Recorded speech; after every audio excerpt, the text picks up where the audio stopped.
Hello everyone and welcome back to the stream. So we've been making steady progress through Curse of the Moon. We actually finished episode 2 last time and got the good ending. Problem is, there's another episode you can unlock by getting the bad ending, and I kind of want to do that first. So we went right back into it and now we're playing the game to get to the bad ending. Problem is, we are once again at the sarcophagus boss in level 6, which I have a lot of trouble with for some reason, so we're gonna see how many centuries it takes me to get through it this time.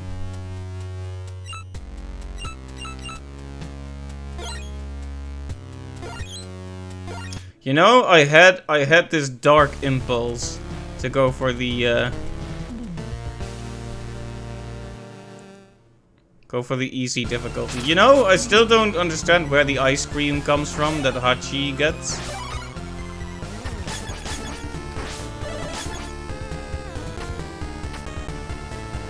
Right.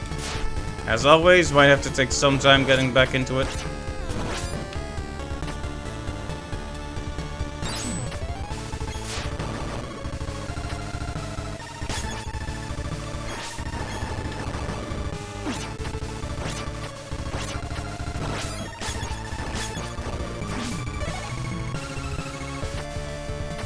It would be best to get there with as many lives as we can. And right, we can destroy projectiles. That's an important detail to keep in mind, because I forget that pretty often.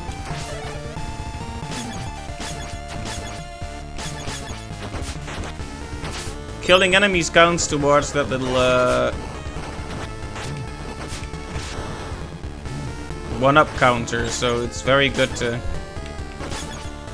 keep that in mind. Also, I probably should have killed a few of these so as to not cause what's going to happen now.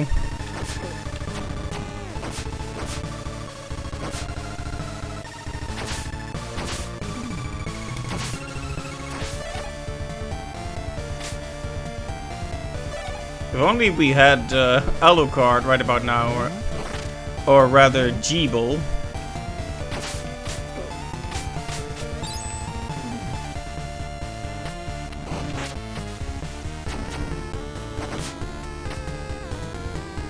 There we go, that's what we actually wanted.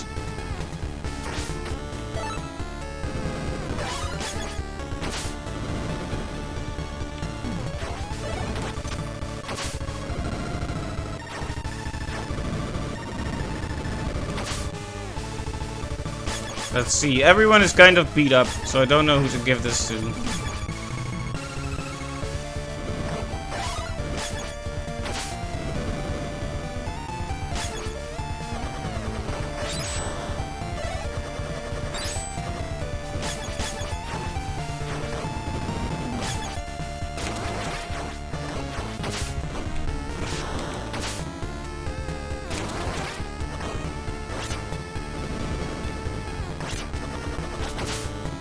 Oops.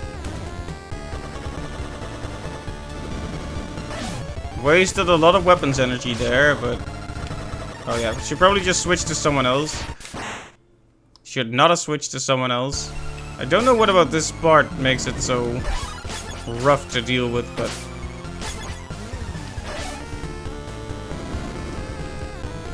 We'll just call it a warming up.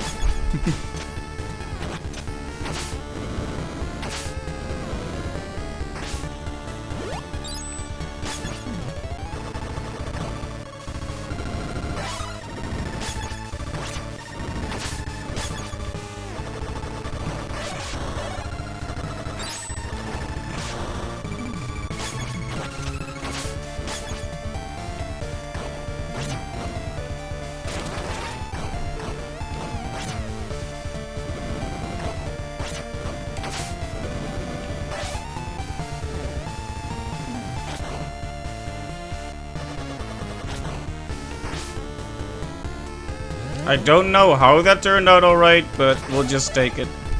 Don't ask any questions. It's better not to think too hard about it.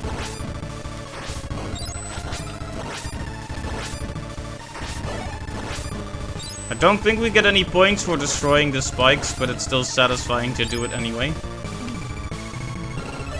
Did we really need to walk back for 1 weapons energy? Probably not, but sometimes that extra little bit can give you an edge. Okay, checkpoint.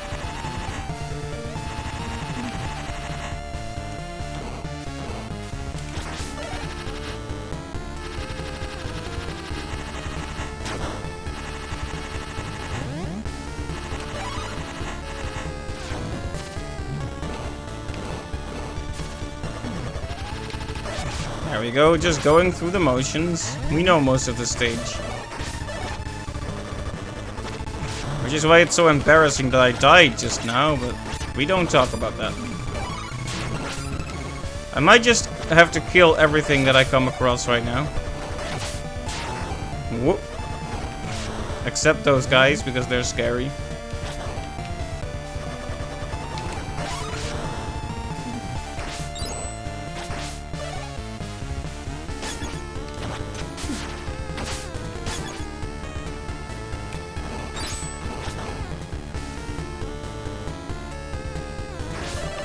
The first order of business is just to get to the last checkpoint, then whine for 5 minutes about how it's so far away from the boss.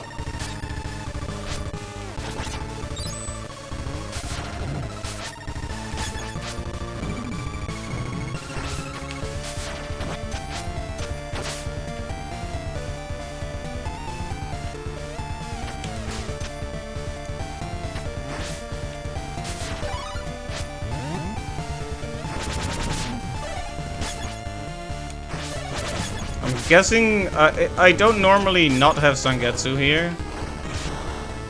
So I'm not sure what the best call is. I guess Robert has a bit more health, so he might be the better choice in this situation right now.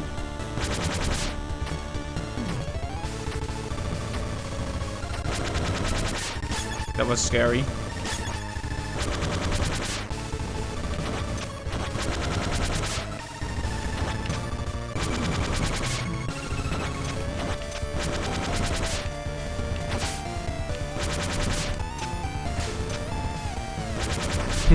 I was trying to jump, but I was still on the stairs with 1 foot, so it didn't work. Okay, this room which has healing, but also has scary monster man. Taking no chances, just using the invincibility. That is a shame. And it would have been nice not to take any more damage there.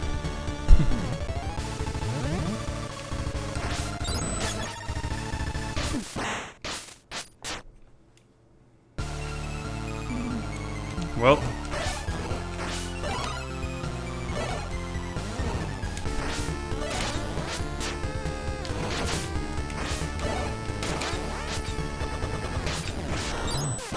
Oh, come on. I was right, like, I was right next to the healing thing.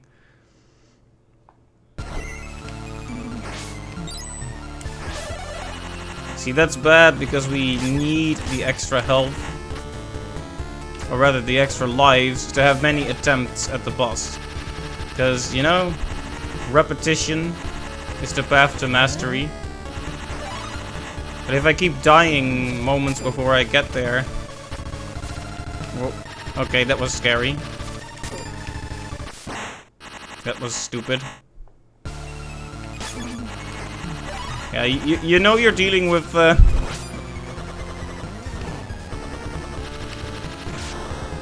some warming up, quote unquote, when things that were never a problem suddenly become a problem.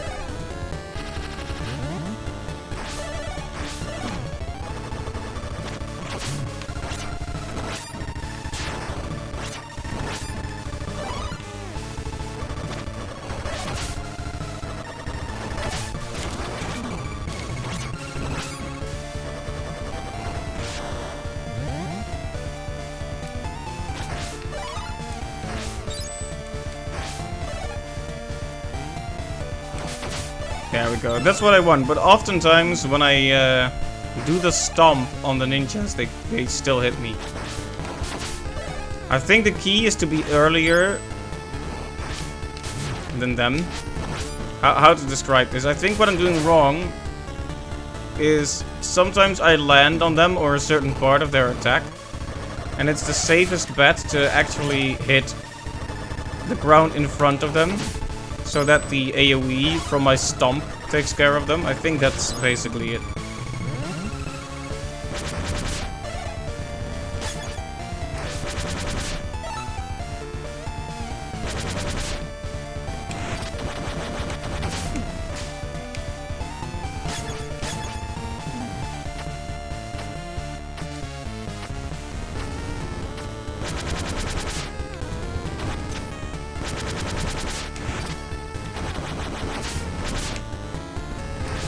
The rapid fire is pretty great, I gotta say.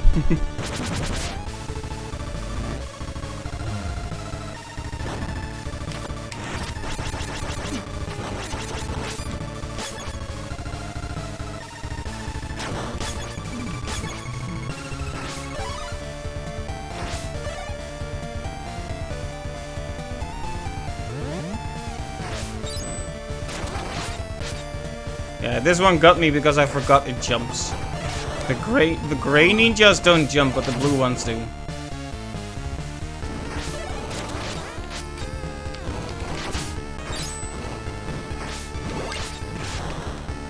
I can't believe it didn't hit him. Just ignore the Steam notifications.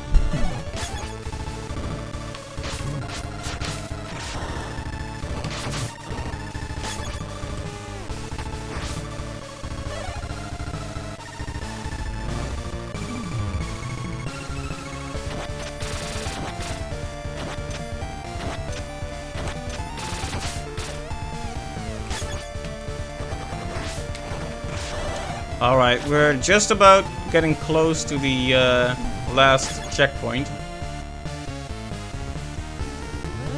Here it is.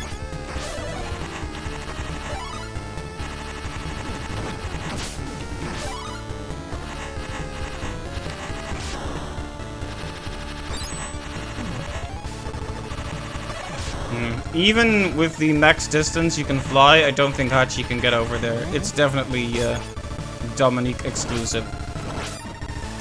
Which is a real shame.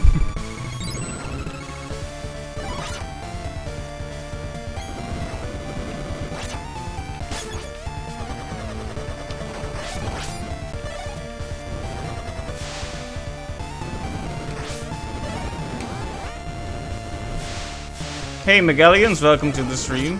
Yeah, rip. Let's raise a toast to Dominique. She could jump really well, had an attack with long range, and could heal everyone.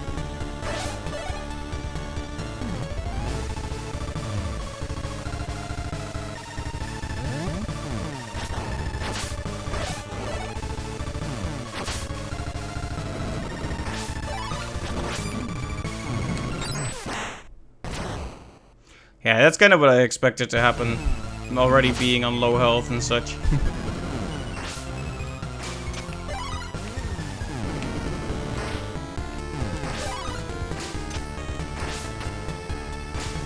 I could actually really use the default weapon Robert has right about now.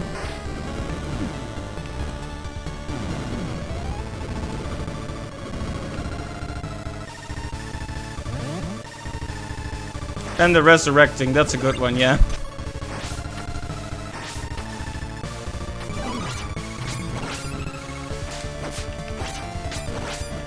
I'm gonna kill all these guys just for that sweet, sweet extra score. For those sweet, sweet extra one-ups. Gotta have them.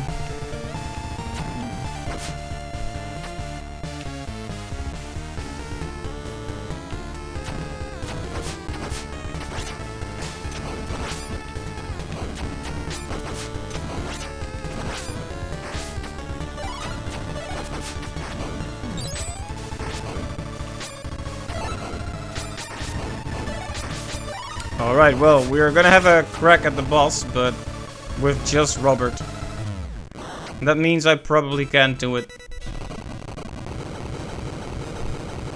But tell you what, we'll see how far I get.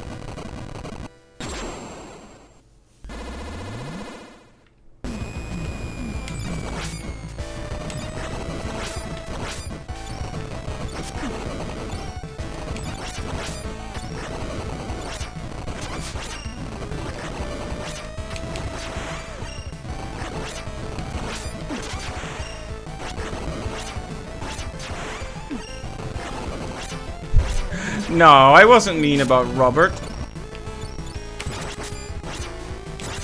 It's just that it's him alone, so I have trouble winning. Hey Lily, welcome to the stream. I didn't say anything bad about him yet. The salt hasn't quite set in yet. I am only mildly salty right now.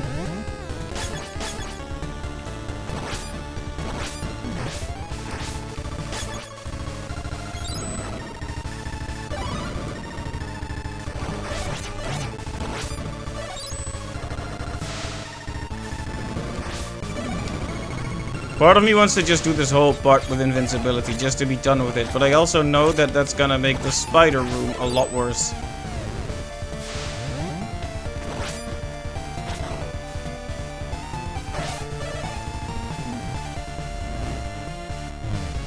The thing is, wanting to be too cautious is one of the main reasons why I often die. Like, I'll just freeze up, trying to figure out what to do. When just moving is sometimes the best thing to do. That was very risky, by the way.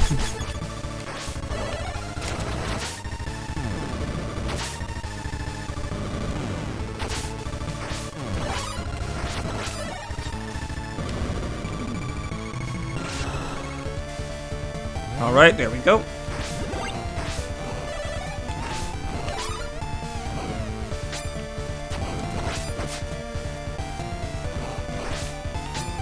I don't think we can hit it from here, but oh, shouldn't have even tried. That was a bit risky. Oh, you made it. You made a clip of Robert hate.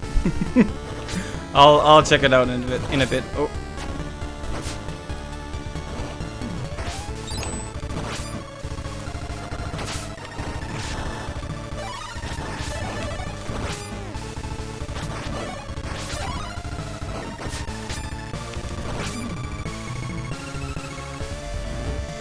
Alright, let's give this a shot. With all our powers united. Take a sip of coffee.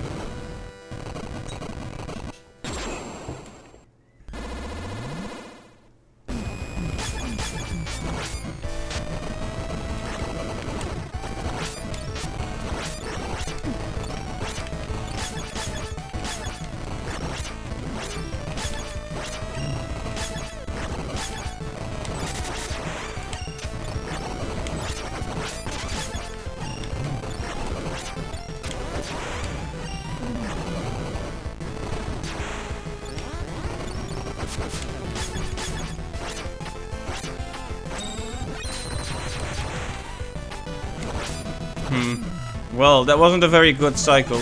I feel like I took way more damage than he did, but...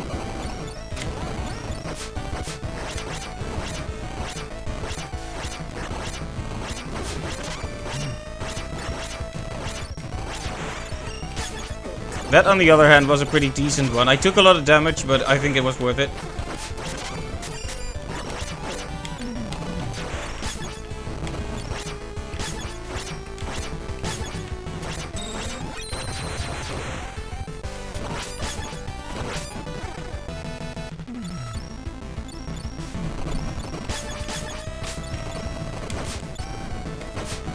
Yeah, one thing is our weapon is way better.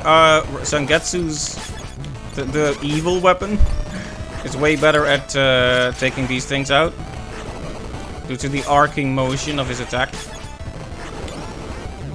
Oh, that was a bad mistake. It was so close too.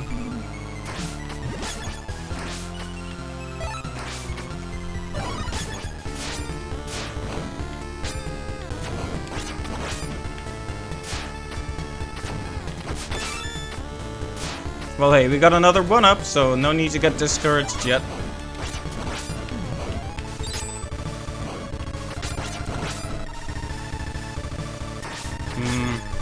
I never know who to heal in this situation. Right, because they're both useful in their own scenarios. Like, I would normally give it to Hachi, no questions asked, just because Hachi is Hachi. And Hachi is the best boy. I could destroy all those enemies to fill up the one-up bar more, but There were a few too many, and I want to actually get a good attempt in here, so... Like, if I can get on eye height, basically, on eye level, I can get some pretty serious damage in.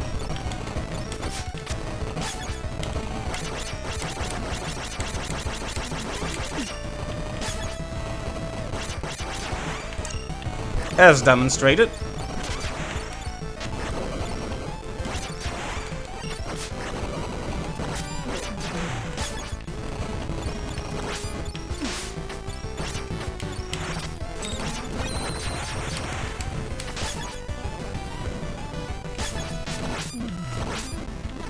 I'm always so worried when I'm down to 3, because I'm never sure if that's gonna be death if I get hit again. Oh, well, it's definitely gonna be death for Zangetsu if he gets hit again.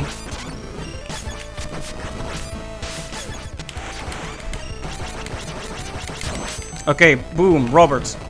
Robert, you beautiful man, you beautiful, bald, low health bar man.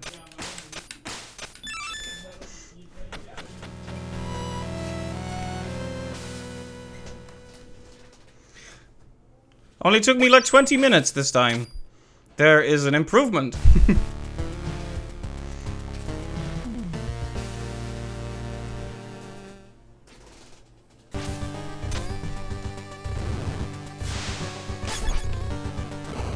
Alright. What was that Robert hate clip? Let me just... Alright, well, we're gonna have a crack at the boss, but with just Robert. That means I probably can't do it. Alright, well, that wasn't meant to be a knock against Robert. It was really a knock against myself when you think about it.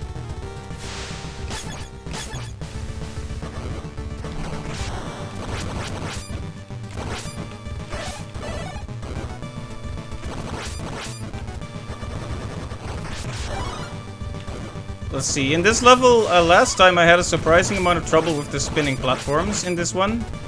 I think one major thing of import is to not forget my moveset. Like, you have many powerful moves at your disposal, with which you can navigate. Oh, also the walk to the boss in this one is not as annoying, and there's a room that heals you and has a lot of money in it. So this stage overall is a bit less... I think the individual challenges in terms of platforming are probably a bit more intense.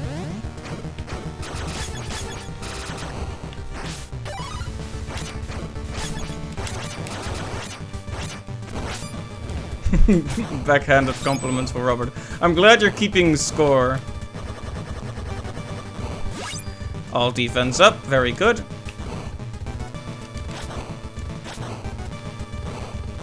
But hey, that went surprisingly well. I'm very, very relieved that I actually managed to do it within 20 minutes this time. Because remember, it took me 40 minutes last time, so...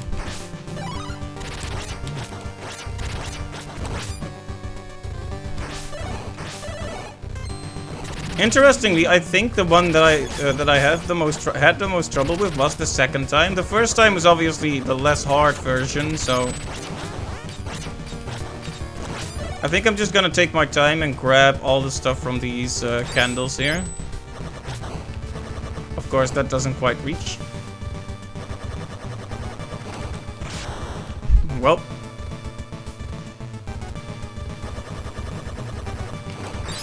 There we go. Almost forgot about that one.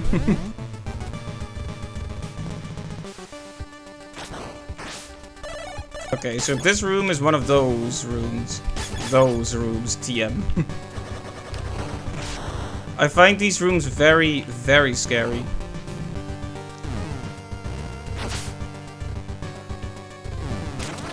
Oh, that startled me. I thought for a second that spider was gonna take me down for sure.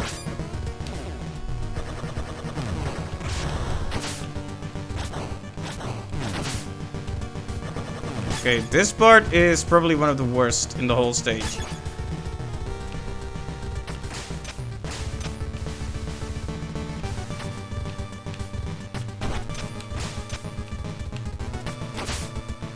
Okay. I don't see the problem is I don't really know what to do.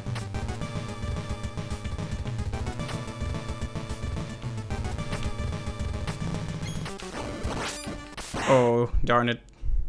Should have used Hachi and invincibility there. Yeah, this stage, it's oof. So considering the Moon's army is about to invade, I wonder if that has anything to do with Gremory, because she is the demon of the Moon, I think.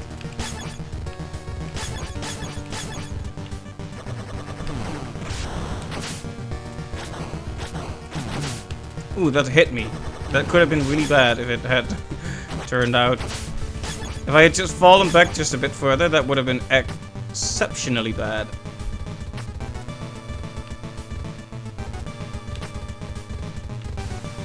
Yeah, you gotta be really careful about the timing there, because that can happen a lot. Alright, it's just Hachi now. Should have grabbed that, but it's too late now. I'm probably just gonna tank a hit here, if we need to. If we didn't need to, but I would have done it. Yeah, the extra invincibility is vital to getting through that next part, I think.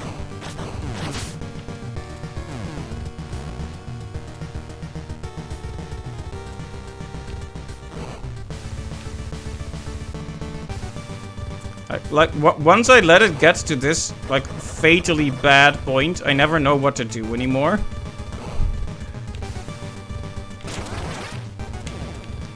Like, I just pressed the panic button, but what does that do?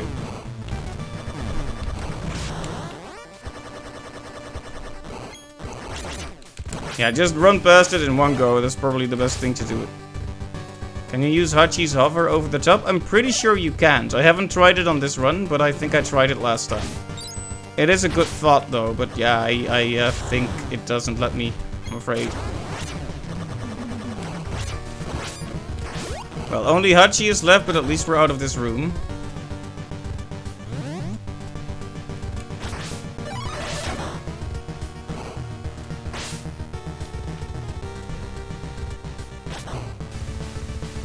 Oh, I didn't grab the weapons energy. Well, rip. And there we go, checkpoint. I'm guessing the final boss will be the same on this run, since it is still episode 2.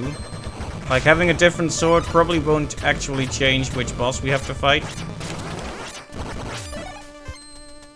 If I had to guess anyway.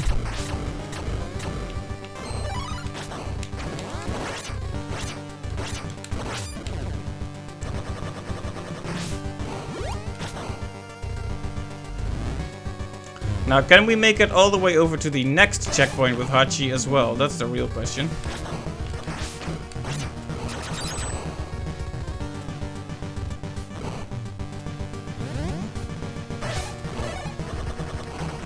Alright, so this room is the stuff of absolute horrifying nightmares.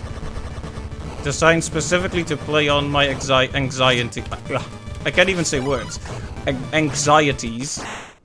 So that's something that's happened a few times now, is where I drop through the platform, and I wonder if that's intentional when you get hit by that projectile, or if it's a glitch. Because if that's intentional and that projectile just does that, fine, but it seems weird that you fall through a platform. It doesn't happen anywhere else. And it's a common thing you see in games with... It sounds crass to say poorly programmed, but with the collision of moving platforms in some games, you'll see that happen. Where you get clipped through the platform. And I wonder if it's that, or if I'm just getting pushed back too far and not looking at it properly. Because a lot of stuff happens all at once when you get hit, you know, with the blinking and the getting knocked back and the character playing an animation. And there being a projectile up in the air.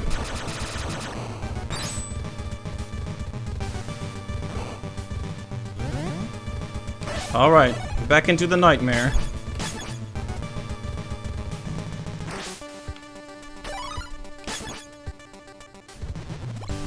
Yeah, I basically, it makes sense to just do this at this point. Or it would have if I had not, if only I hadn't gotten so close to the edge there.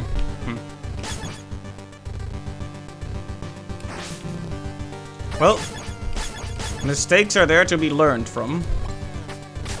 Not to agonize over. Ah, right. I'm starting to understand kind of the design of this part. I didn't want to say it too loud because you know I'm going to miss my jump the moment I imagine I understand it properly.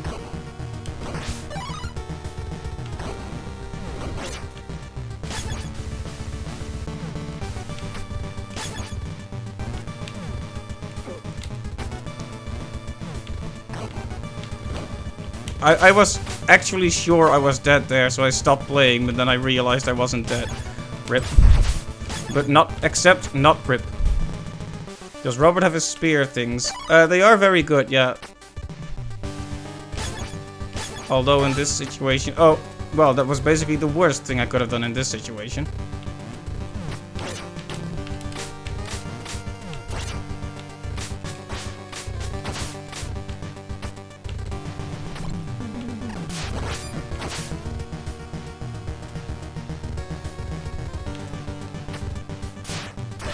Okay. That was horrifying and nerve-wracking and unpleasant. And let's not do it again.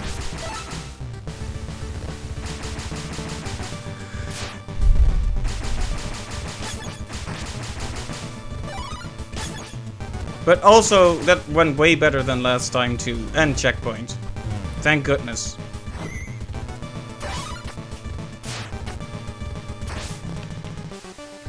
Because there is a big cash reward in that, in the second one there.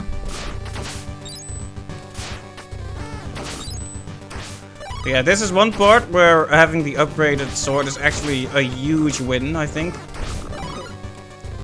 Unless you get knocked off the edge by the frogs, in which case it doesn't even matter. Doesn't even matter to me. But yeah, there's a lot of money in here.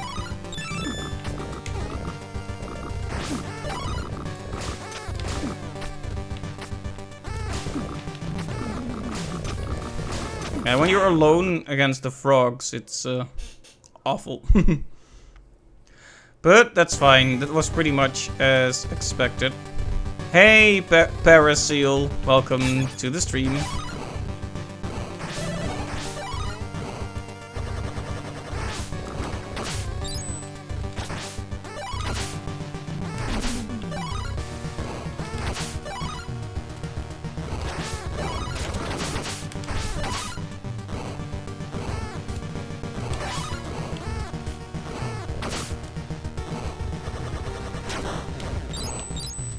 Yep, I do appreciate just how much money you can find if you try here. Oh yeah, don't forget, can break the spikes as Hachi.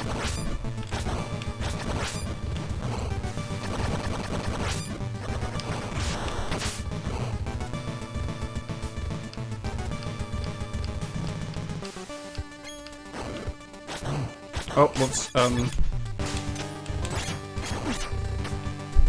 taking unnecessary hits from an easy-to-avoid enemy. How embarrassing. Oh yeah, so if those guys hit you, it seems like you fall through the platform. It almost has to be intentional, right? It looks intentional. Especially since the rest of the collisions seem razor sharp. Almost has to be something they intended. Makes me wonder why, though, because it's the only bullet that acts that way. Haha.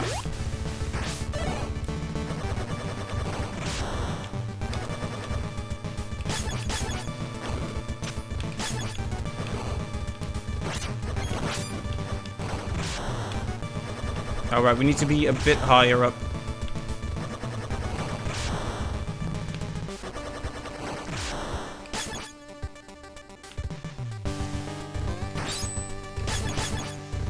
And acquire yet more money. I think I'm more confident in using either Robert or Zangetsu here. Right.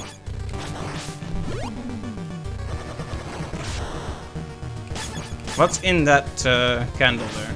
Oh, a lot of money, actually. We won't grab it this time, but we might grab it another time. Just for that extra one-up.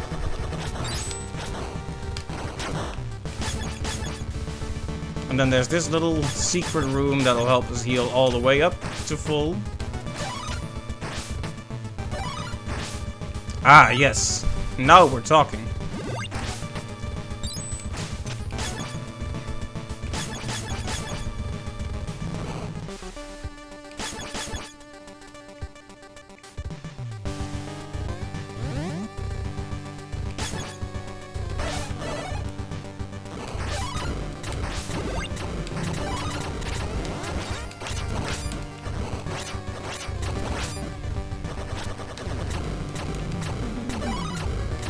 Okay. I don't like the ones that come in from behind. Very, troublesome to be attacked from two sides at once. Okay, we got here, but we don't have much weapons energy. Even so, I'm feeling pretty, confident that we can do this. Maybe not this attempt, but certainly within a few. It's no sarcophagus after all. I keep saying the word sarcophagus because I actually have a lot of trouble with it. And the best way to learn the word properly is to say it a lot. Like a weirdo. Ow.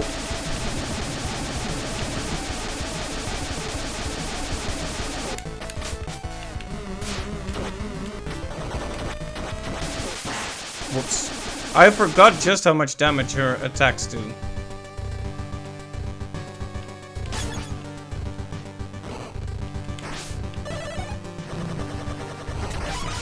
Yeah, we want to be using as little weapons energy as possible, preferably, but at the same time we don't want to get hit by these guys. It kind of feels like it's either weapons energy or health. Maybe this is the best way to do it.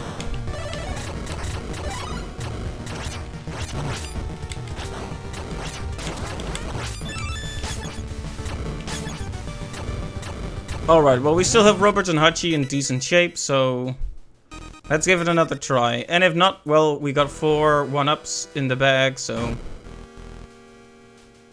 we should be able to try a few more times if it doesn't turn out as well as we'd hoped. Robert saved us during the last boss, so maybe he will do so again, after all.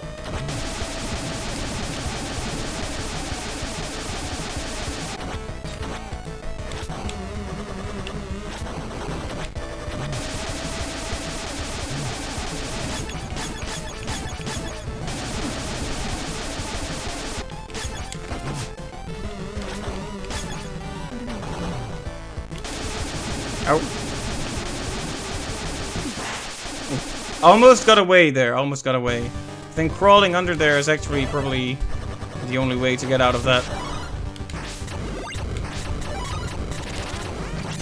Which does make me wonder how other characters can get out of it, but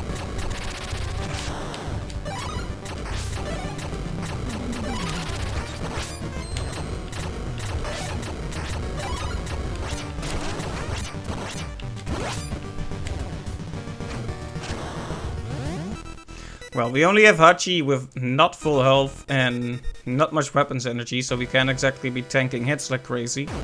That is a beautiful pixel moon, by the way. I think I probably said it before, but all the pixel art in this game is really something else. Really great looking stuff.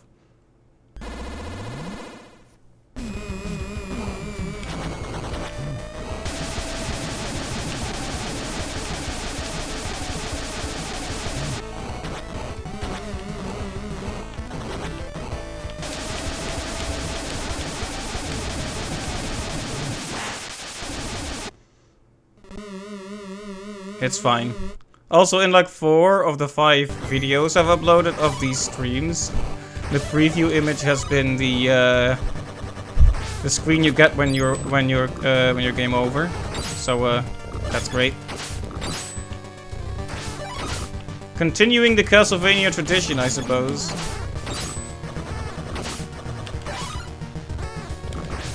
It was kind of a thing that the game over screen would be on all the YouTube previews of the archive streams.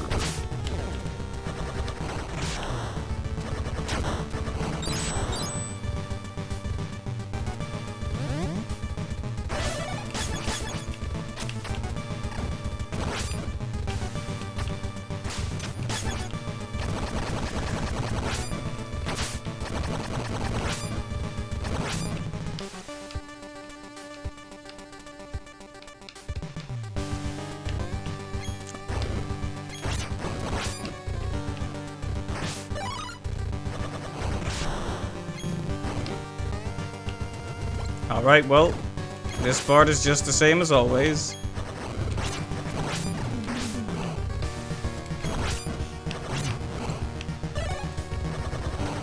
I always struggle to find things to say when I have to redo segments. It's like, oh, well, we are treading old ground, so should I just say the same things again? Some kind of NPC repeating the same lines? Nah. Oh, ow. Well, that was bad. At least it was only a waste of time, though, not a waste of lives, which would have been very bad.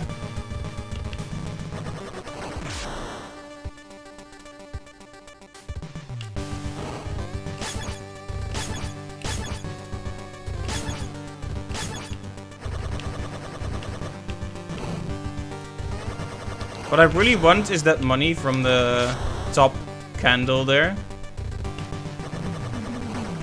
So I should probably go for that.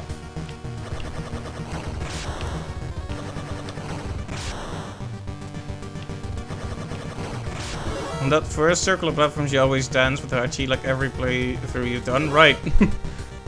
Guess it just happens instinctively.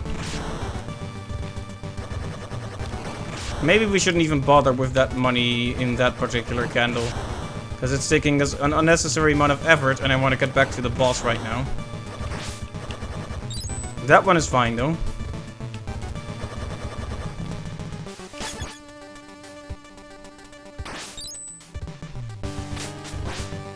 I mean, with this we're definitely going to get another one up by just killing the enemies on the way here. So it's fine.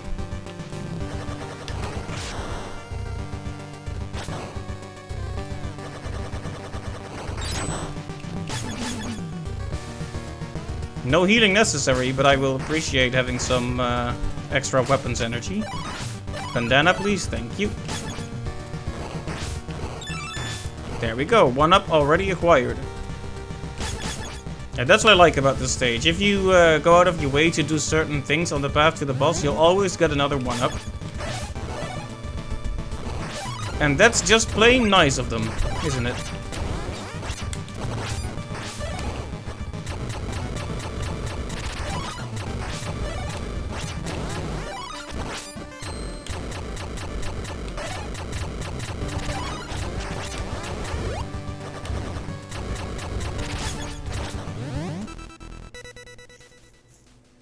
I might have to consider specifically getting a different sub-weapon for Zangetsu, because one major advantage we have now with the Soul Eater sword is that all sub-weapons are better.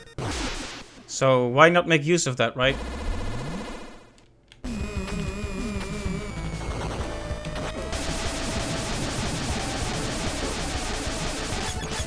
Okay, now we have to tank because we're stuck here.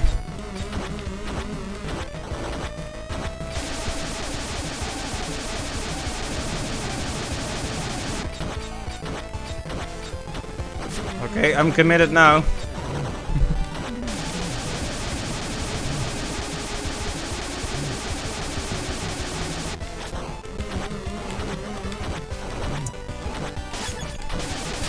There we go. See you later.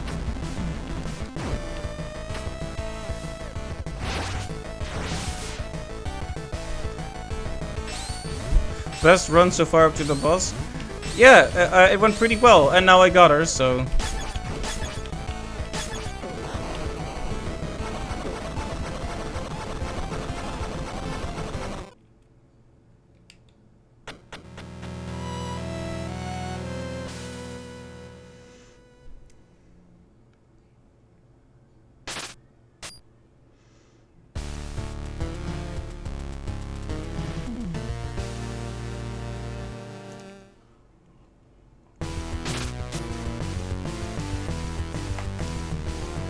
Alright.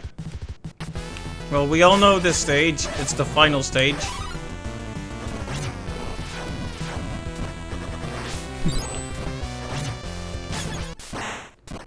Whoops. Might have been a bit overzealous there.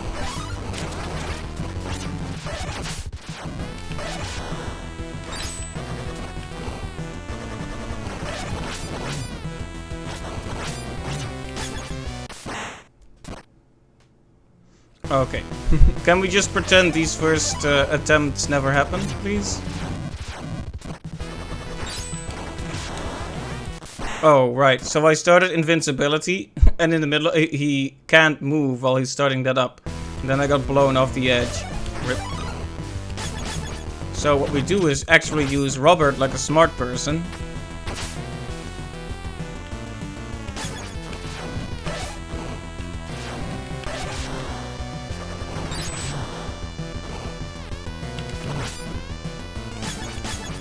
Problem is you keep getting blown to the right, so you need to make more distance again. Because after all, that's the main deal. Robert's attack is great for attacking from a distance. If the wind keeps blowing you in that direction... Okay, good. Also, it's kind of weird that there's a checkpoint here already, but I appreciate it. Okay, that's the sub-weapon we want for Zangetsu. Probably shouldn't switch again. Music here is also very good, by the way. We pointed this out last stream too, because we also reached the end of episode 2 in that one.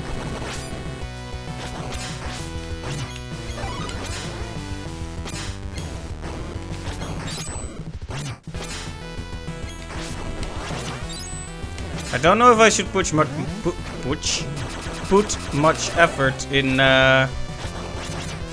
actually getting many extra lives, because once we get to the end, to the final boss, we'll have an infinite supply of extra lives. I guess it might be good to preserve as many as we can, though.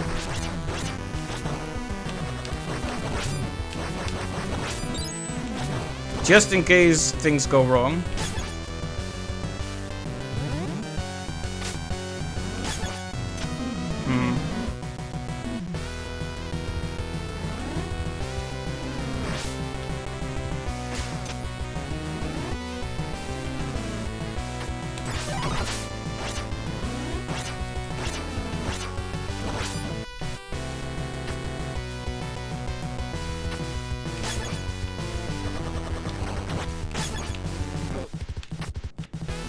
I don't know how that managed to turn out alright, but it did, so... Once again, we don't question it. You don't look a gift horse in the mouth.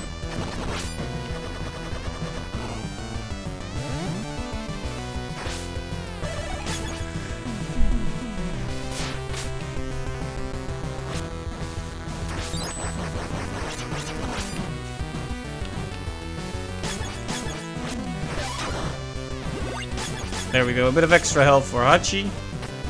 I think Zangetsu will be the one to use in this room. Ow.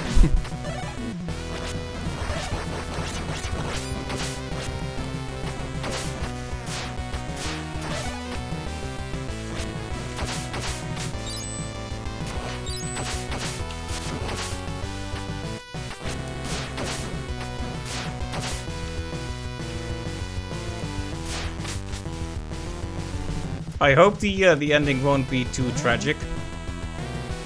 Because we've talked about this, but considering we are wielding the Soul Eater right now, that means we're gonna get a bad ending, most likely. Because Dominique will probably die from the final attack we have to do.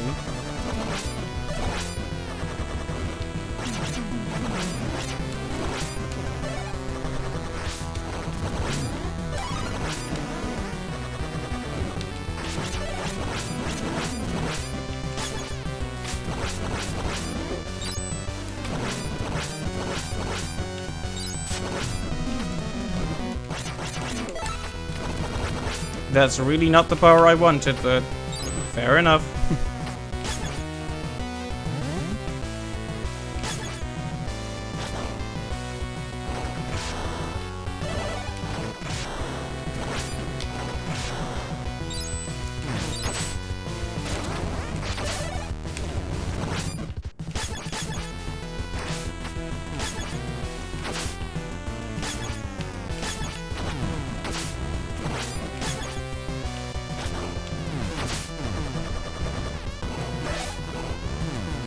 It's always a terrifying moment when you start to do the mid-air, when you start to attack something in mid-air with Hachi and you're like, is he gonna recover and continue to move again? Because it feels like he doesn't always.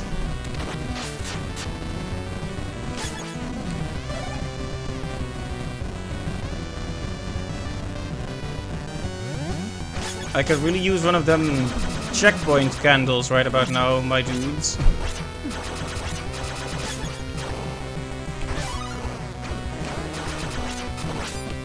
I think there is one right here though, so... Let me take a sip of coffee while I celebrate this victory of getting here.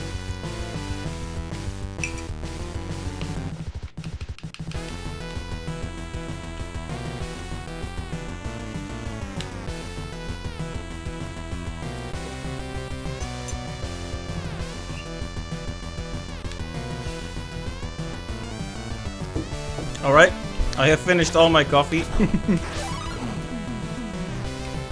People may need to remind me to hydrate at some point in the stream now. But maybe not. Depends on how much longer it takes, I guess. Oh right, this room. The slightly scary one. Ow.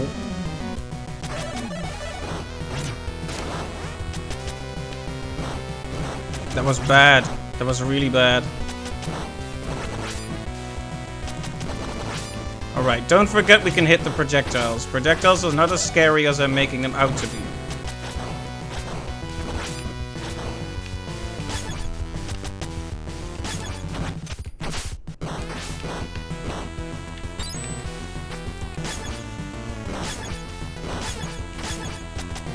Alright, so almost everyone is near death.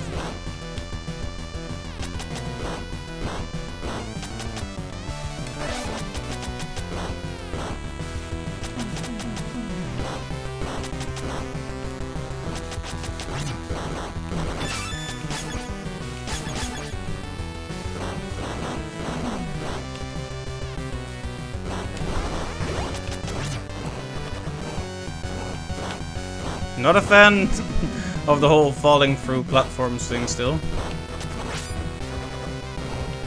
Should have done that to begin with. Ow. Wow.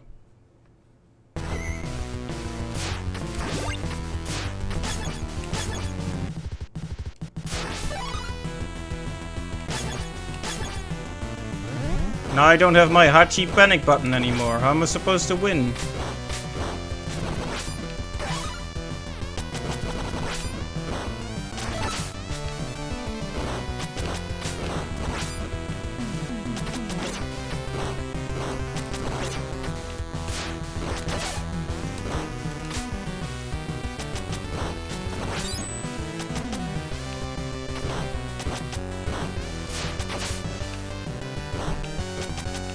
There's a theme here of enemies shooting with 3 projectiles before stopping.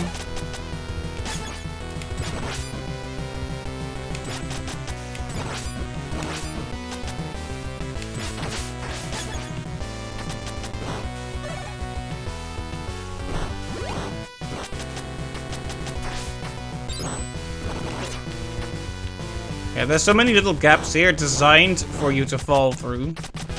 Very cruel. Oh, come on, please. Please!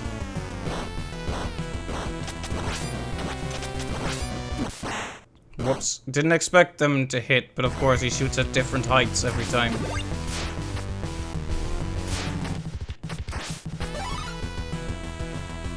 Well, I don't know if we can make it to the, I don't know if we can make it to the checkpoint with just Sangetsu, but hey, we're still doing fine for life, so it's fine. Nothing to worry about.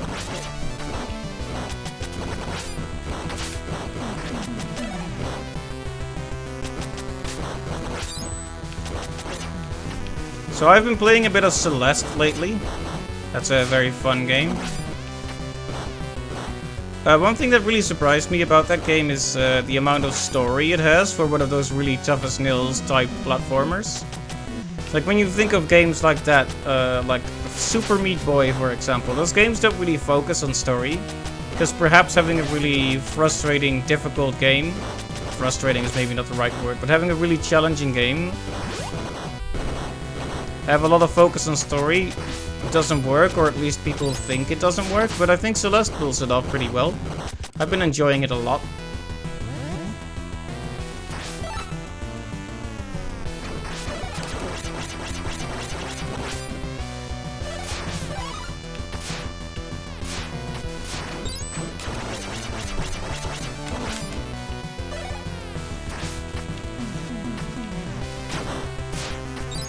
Money but no health. Oh dear.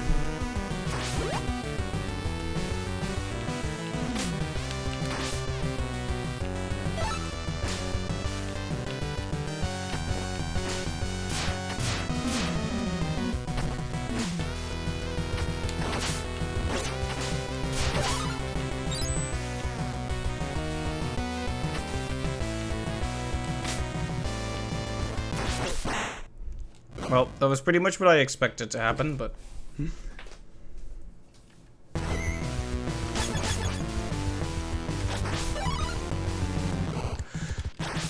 It's all good. Just gotta get through this room with less damage.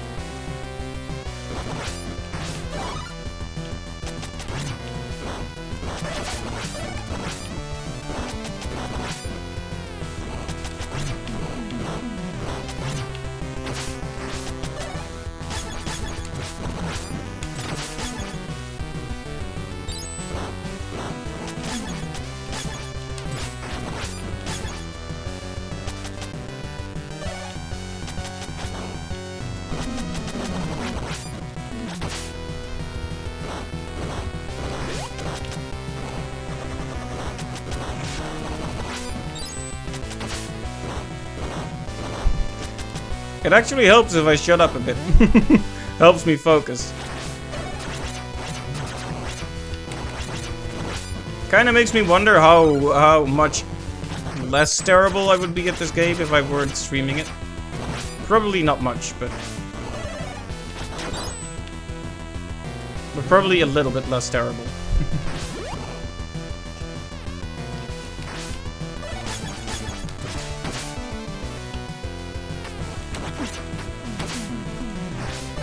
Right, considering they take 2 shots and they're quite fast, it might be better to depend on Hachi's stomp.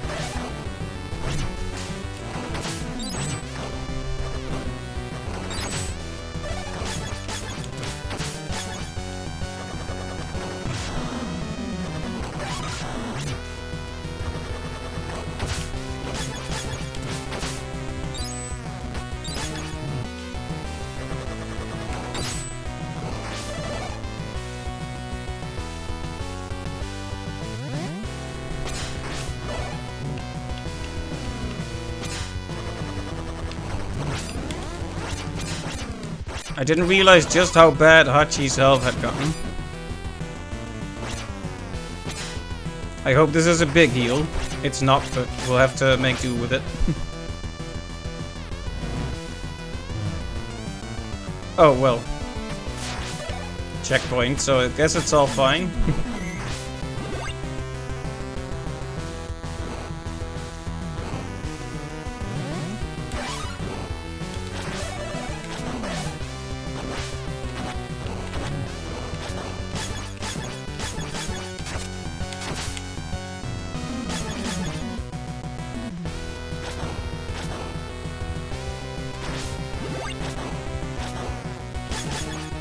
Well, we're not exactly full health, but most of us are pretty high on health, so... Plus, once we actually get there, it's all good. Because we'll have infinite 1-ups, so haha.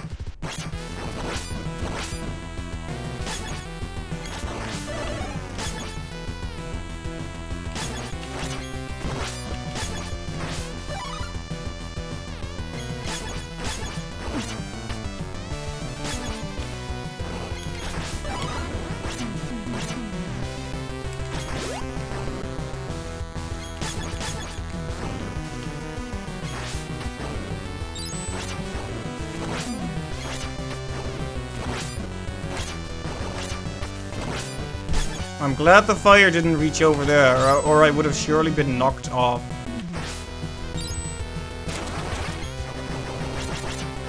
See, that was a situation where it was really not useful to use the floating. Should have just jumped.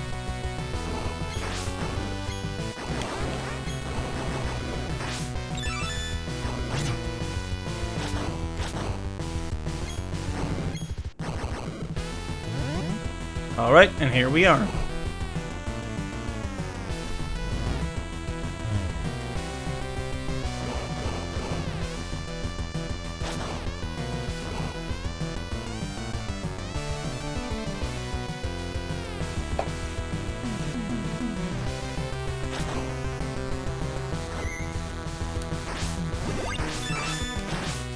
Alright, very good, very good. We are here.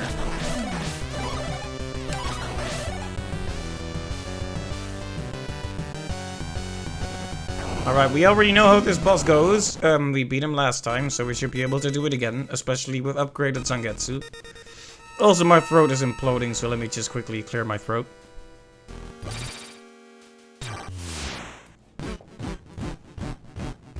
Mwahahaha.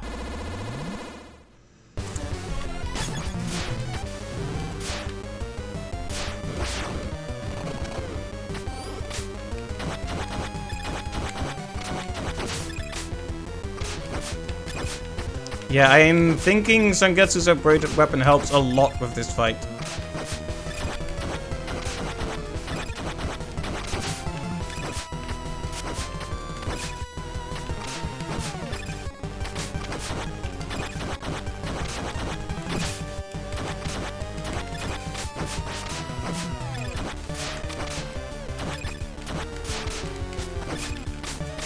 Okay, I was not standing quite right there.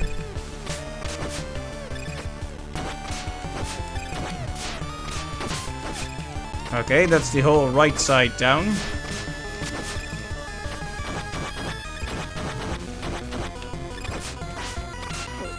Oh, right. Gotta be a bit more careful.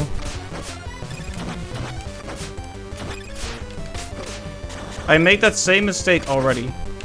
Should really learn from my mistakes.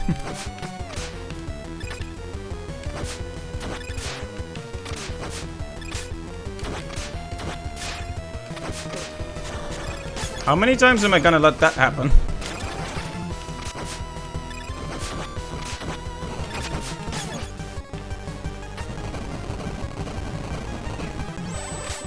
Alright.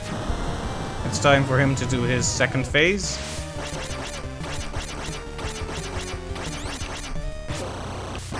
Whoops.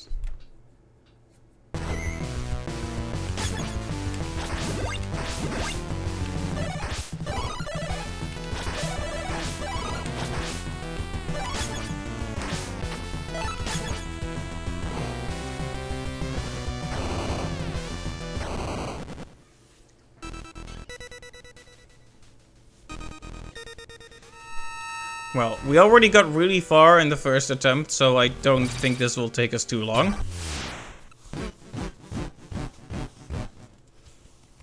Yes, you're very evil, Mothman.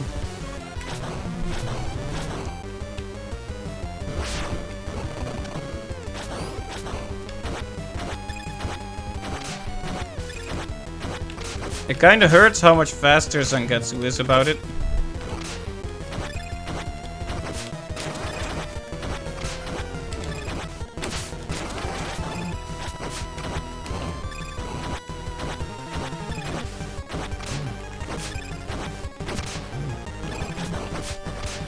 Yeah, impatience starts to set in, and that's when it goes wrong.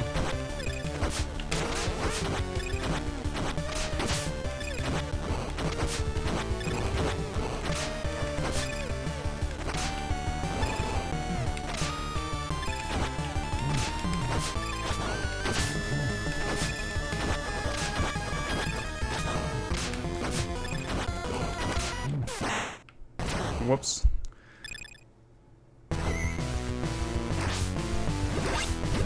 Gotta get back into the swing of this one.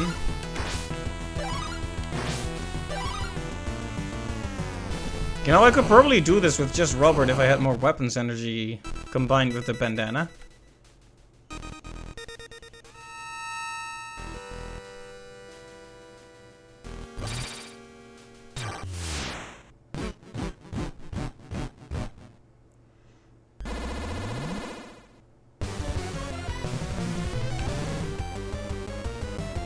Yeah, this first phase is definitely kind of hard to do with just Robert.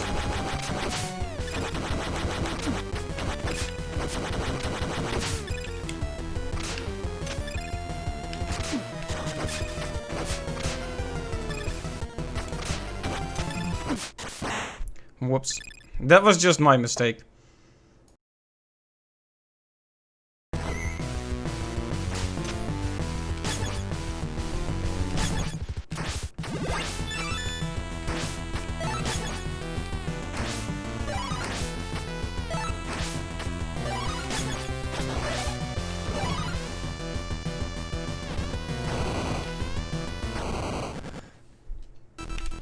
Yeah, I think Zangetsu is very good for this phase. And then we do a lot of tanking with Hachi in the second one, and we should be able to pretty much just rush him down. If we're not too wasteful with our energy, anyway. Might have to switch to Hachi occasionally just to tank 1 or 2 hits. We don't want Zangetsu too damaged for the last phase after all.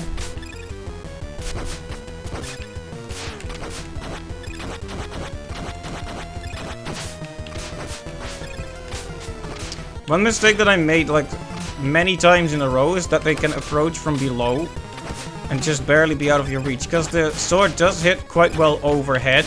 It doesn't hit that well below you though.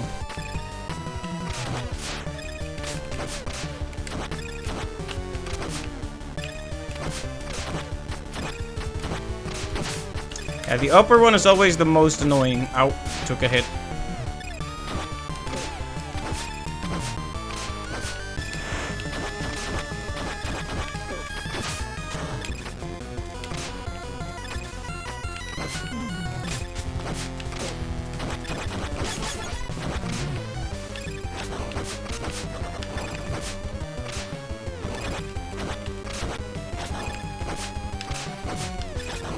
Yeah, let's not forget how useful Hachi's ground pound is here.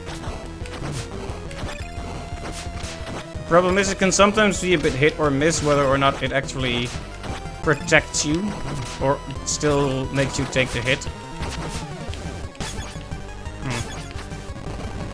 The first attempt was still the best one by far. Might have to get back into the swing of it.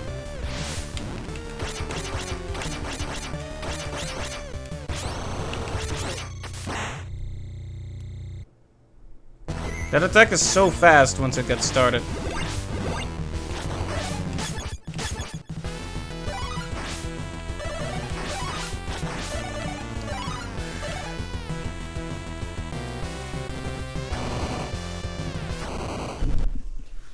Well, let's give it another good old try with Hachi. I think we should be able to do it. And if not, we have an endless amount of attempts. We could be here all night, though I hope not.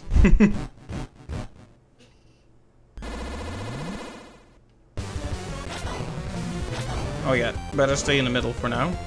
There we go.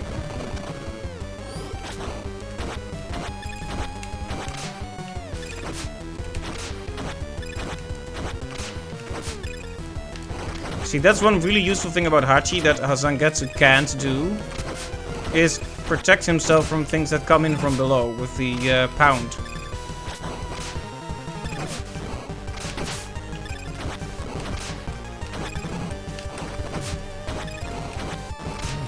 Ow.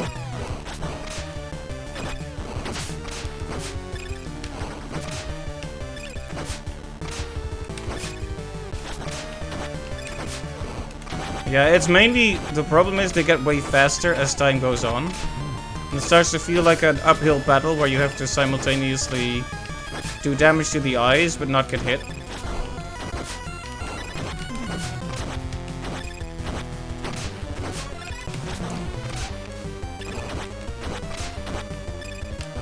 Yeah, see, that's something Zangetsu can't do. I'm just cataloging the advantages and disadvantages of each character in this situation, because I think that's useful to know. Oh, I should be at the right height here to do some damage. Ow.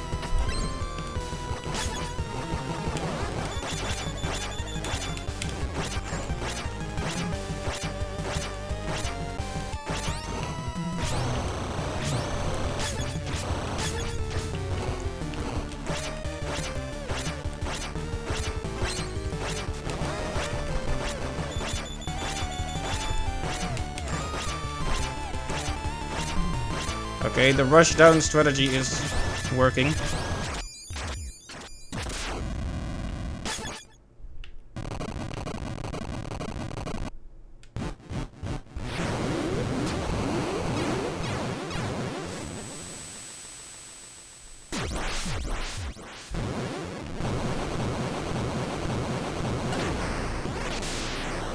Whoops. It's interesting, he couldn't... He couldn't do it. Ah.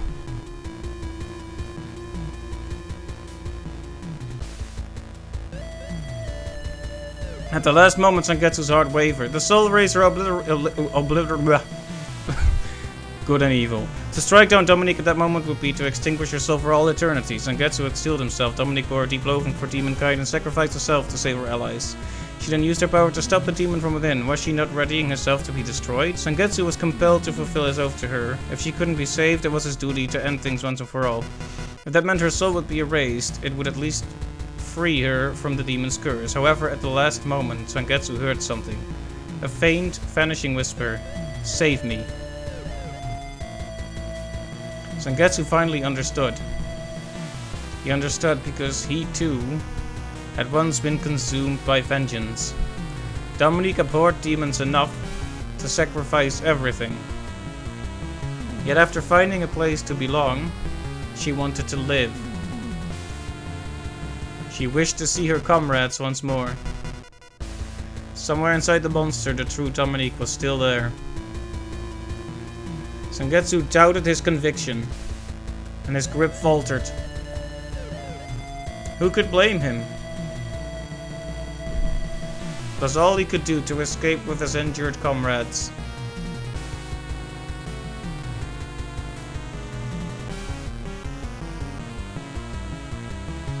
To be continued in episode EX.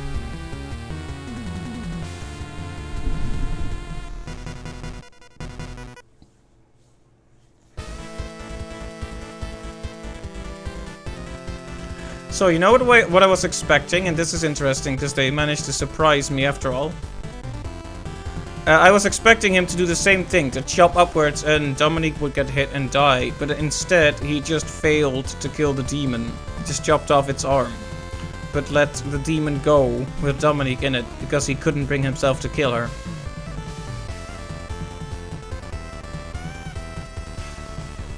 Interesting.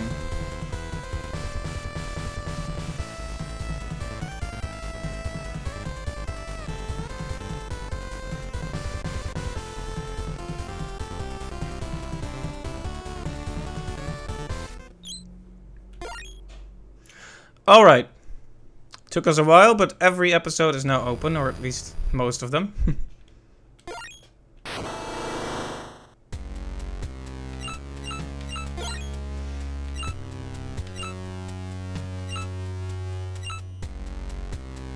Oath of Reunion. Episode EX.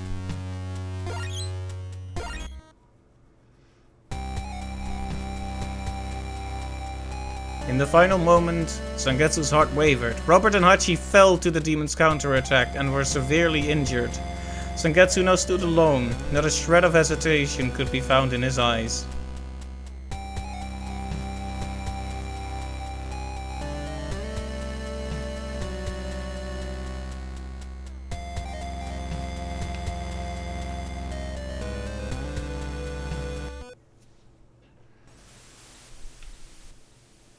Cutscene?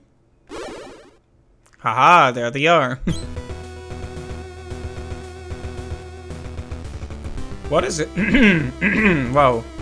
Really going well with my voice lately, good lord. What is it? You have quite the dour look. It is unbecoming of you. We understand you are in trouble. You really are as stoic as ever. I told you to call on us when in need. It's good to see you, Zangetsu. We wanted to help you on your journey, so we brought you this. Let's take it to those demons once again.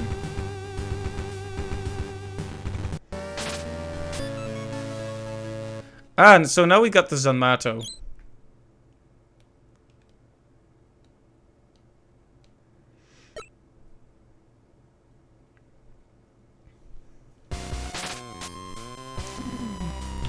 Right, so now the playthrough continues, except we have these people with us. This is gonna be very hard to get used to again.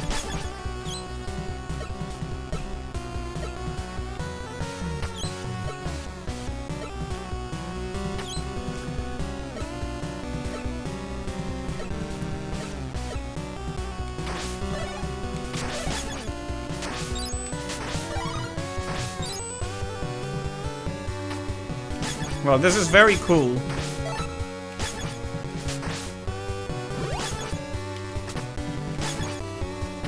Well, we can't go down here. Hopefully we can now try all those paths meant for the Curse of the Moon 1 cast.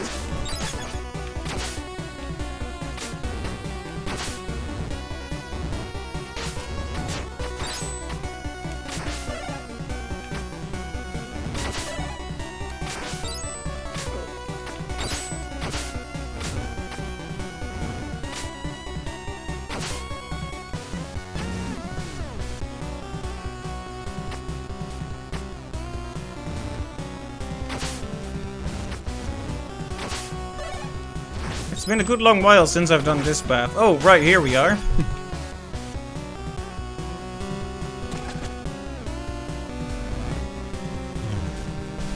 Very nice, so now we should be seeing other stuff. I actually like Alfred's default weapon a lot.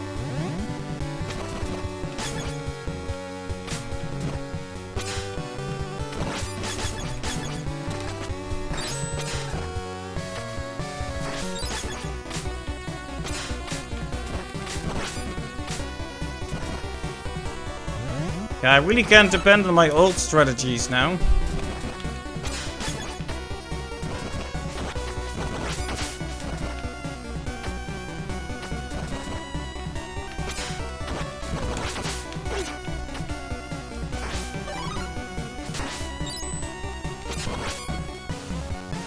I am very, very stoked to have these characters again, though.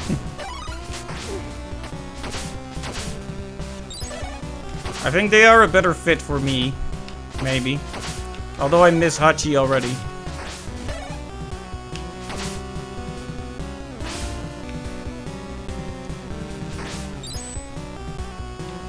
No secrets here.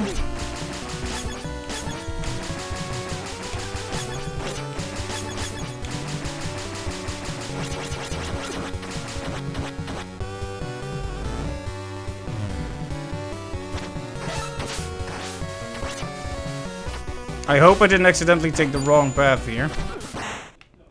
Welp, rip. Rip Alfred. Also, having an attack that flies above you is very useful for many of these enemies.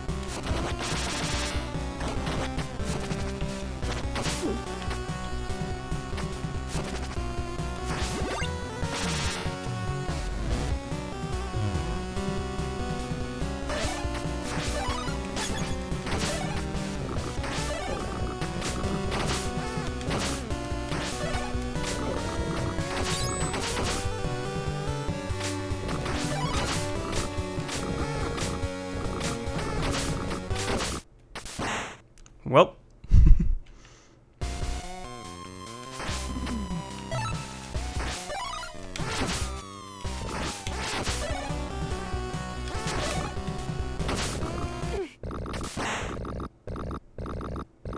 Well, just Jeeble now.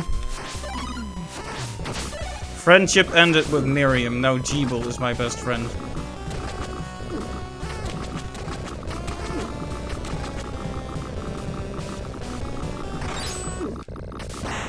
Or not.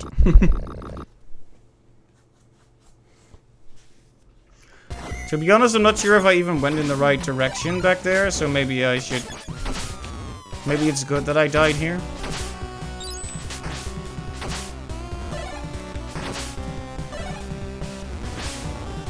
Guess we slide under here and then we go here, right? But I don't know if this is the right path. I don't know if there's an upgrade in one place or the other.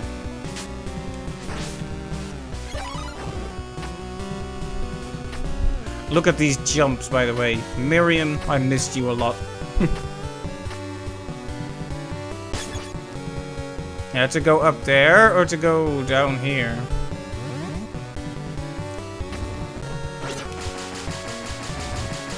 I think, this is purely speculative of course, but I think this fire shield is going to make a huge difference during the sarcophagus boss. I think I said multiple times during that boss, like, I wish I had Alfred right now. So we're gonna see if that actually will help.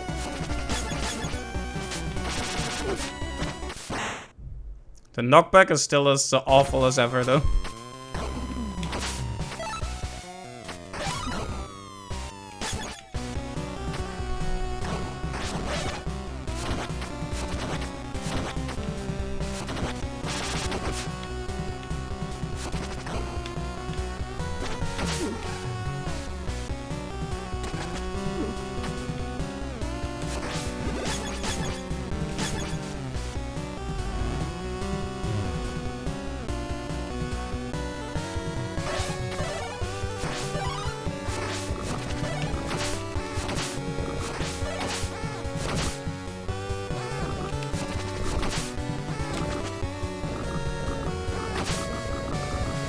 Alright, you can steal health from enemies. Very good stuff.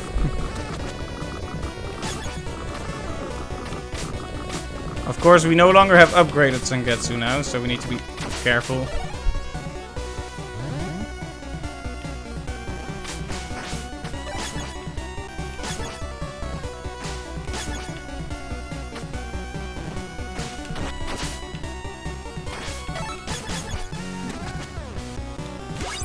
Okay, there we go. Everyone has more weapons energy now. See, that's what I was mainly afraid of, is missing out on upgrades like that.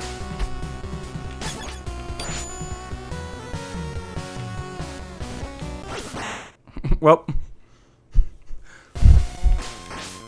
Random enemy shoots an old man.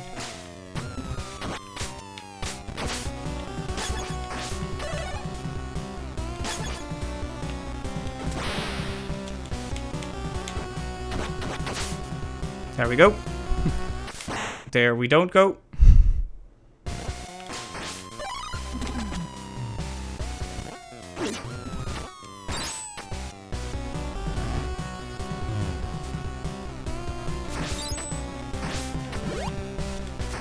Well, now we just have G-Bull again. I would really appreciate a checkpoint or something. Oh, right into the bullet.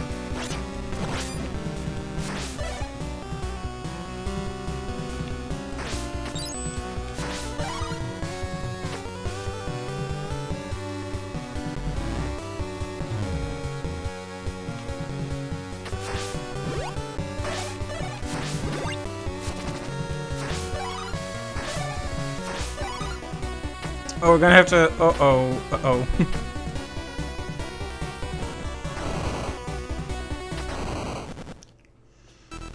So the checkpoint is a lot meaner if you're not taking the shortcuts, it seems. Gonna have to relearn this whole thing. Also, this is a difficult boss.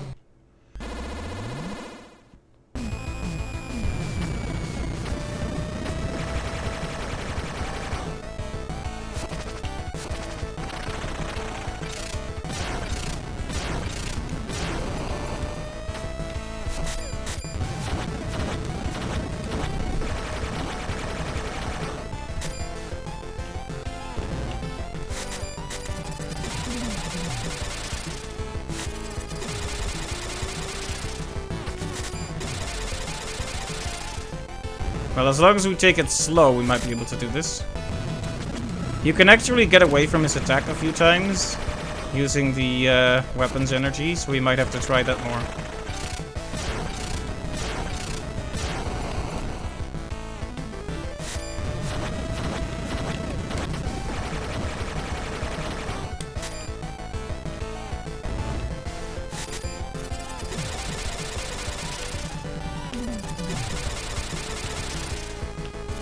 Yeah, don't even try to attack during this one, is what I say. Like, let's see if this is profitable at all. It is not. It's in fact a really terrible idea.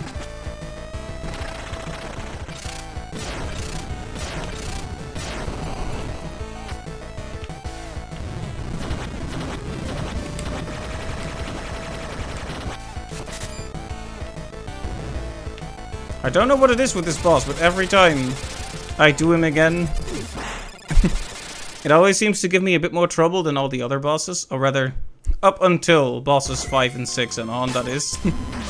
I mean, let's be completely transparent here.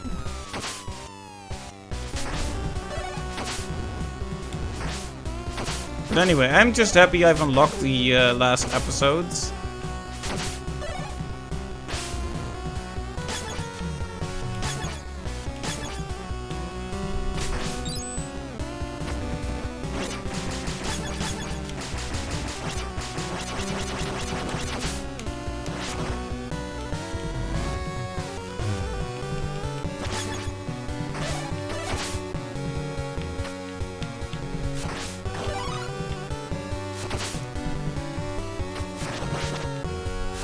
Yeah, there's all these minor differences between these characters and the ones from Curse of the Moon 2 that you have to keep in mind now. Or you could just run through enemies and not care at all by doing that.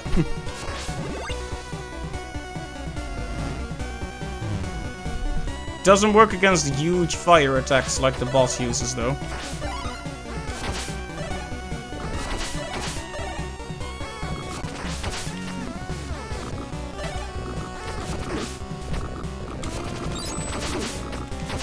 This is one really good thing about Jeeble too. He excels at knocking the frogs out of the sky. He can't do that much about them once they're already here, but...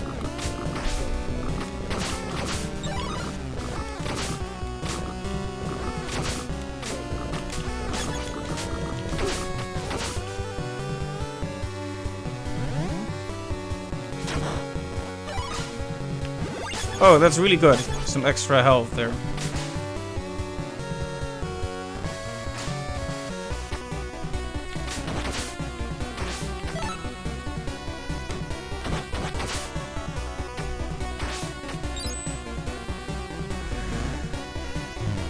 Okay, the part is not that hard. It's only slightly hard. Who should we heal? Jeeble is very useful in this battle.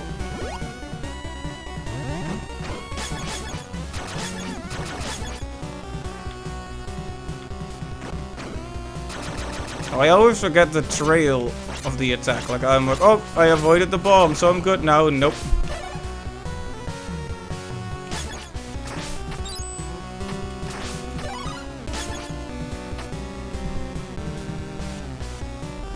Alright, we're making it to the boss with everyone still intact. That is something worthwhile.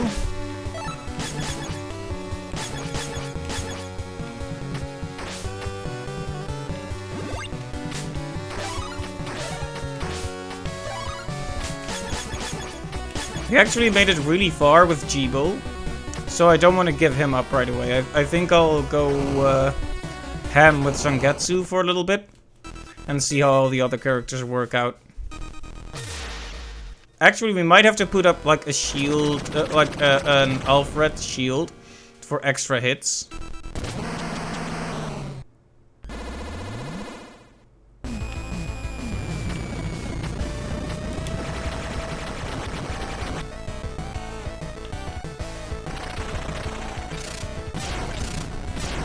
Yeah, you don't have much time to respond to that.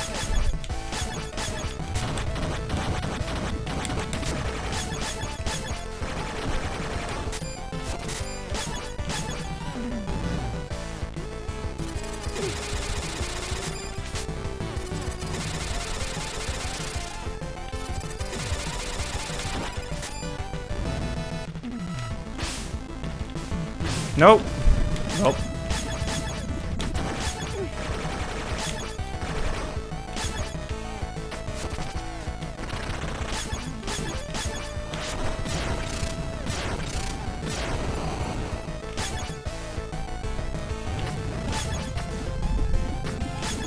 That went really badly. That was a shame.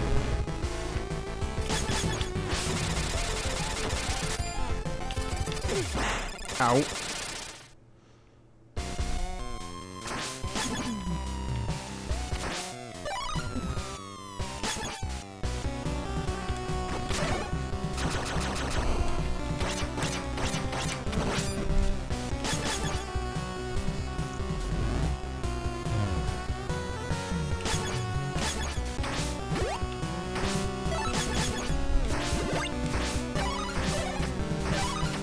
Okay. I think we can do this. It's just about not making a lot of mistakes, basically. It sounds so easy when you just say it, but...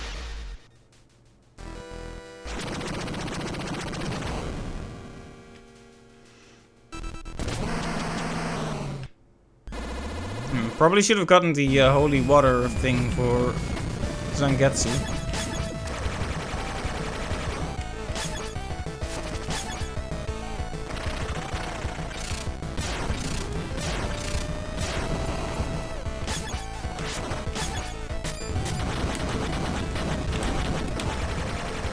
Okay, I can knock out a whole bar of health with that.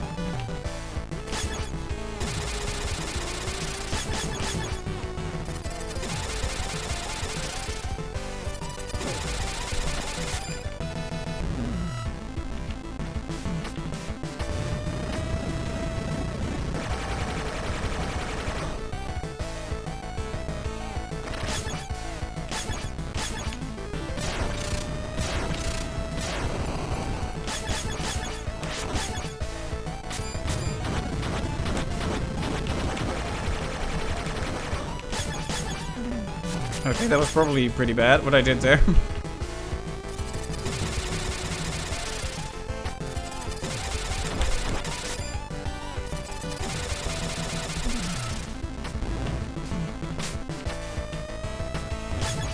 Wish I could hit him from up here, but yeah. Don't have the right sub-weapon for that, unfortunately. Okay, lightning time.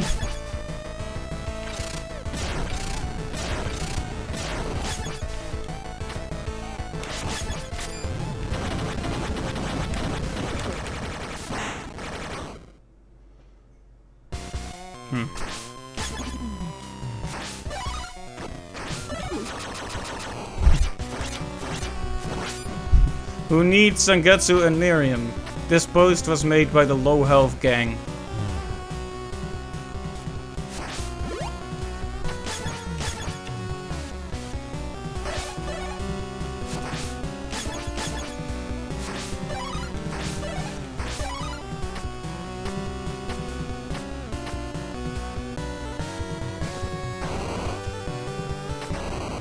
Oh lord, tomorrow is gonna be 32 degrees apparently. I'm already sweating right now.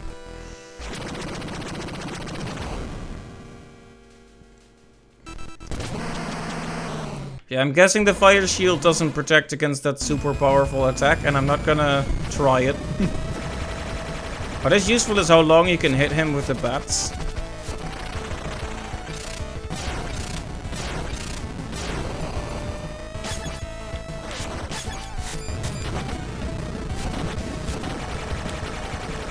Well, that was bad, but...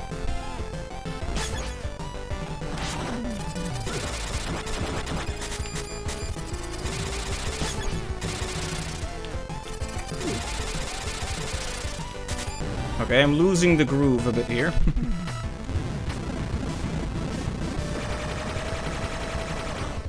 Yeah, like I said, I don't know what it is about the very first boss, but...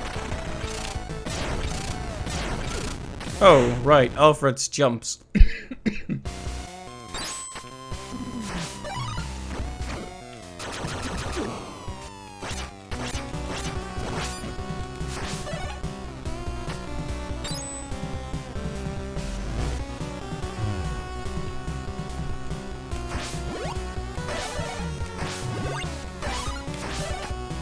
I was actually doing really well for a little while back there.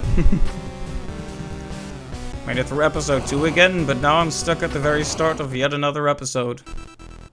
It's a cycle. It repeats forever. Alright, let's see if we can do a Jeeble only run.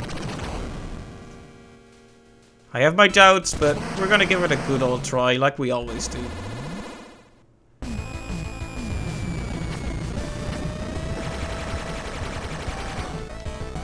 I think one of the major flaws with my strategy there was that I kept trying to attack him during the phase where he attacks with his tail. I think that's a bad idea, no matter which way you swing it.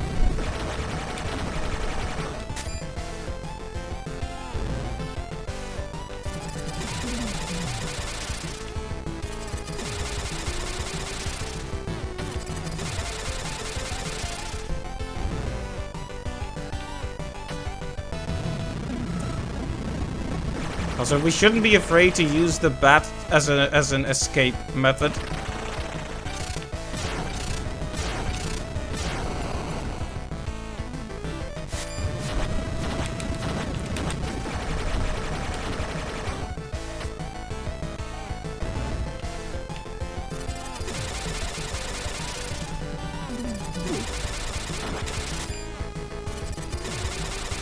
I figured if I was gonna take a hit anyway, I might as well make sure he gets a hit too.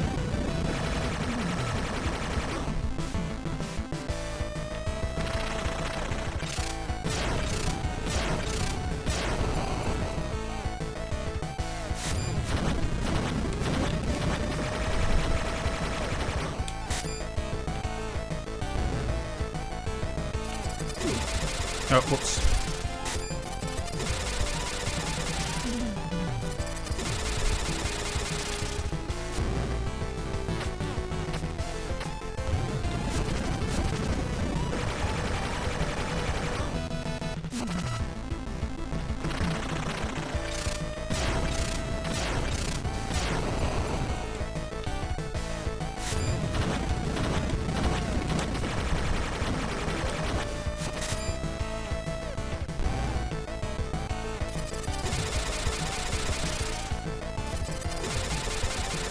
That was a bit scary, wasn't it?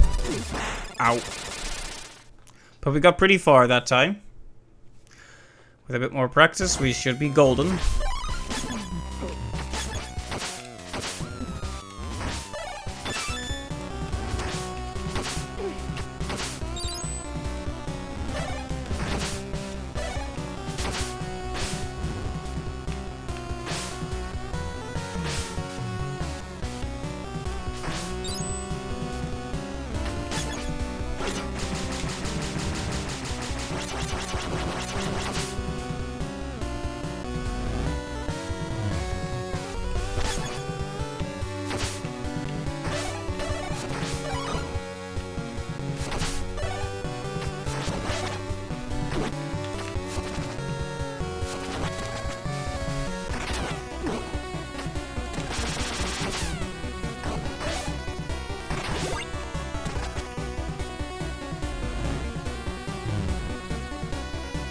There's definitely a lot of stuff between here and the boss room, though.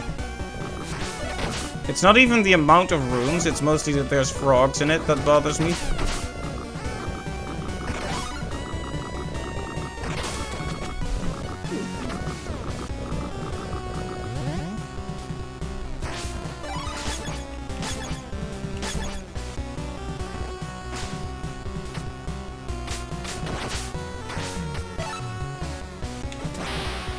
Well, that was not good aim.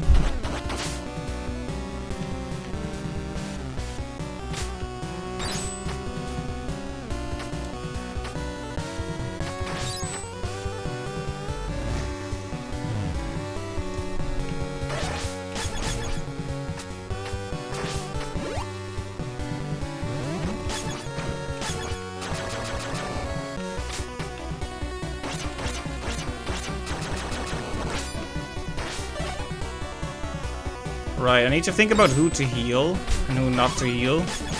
Because sometimes the first attempt is more about doing some damage and then having 3 fully healed characters instead of all damaged ones.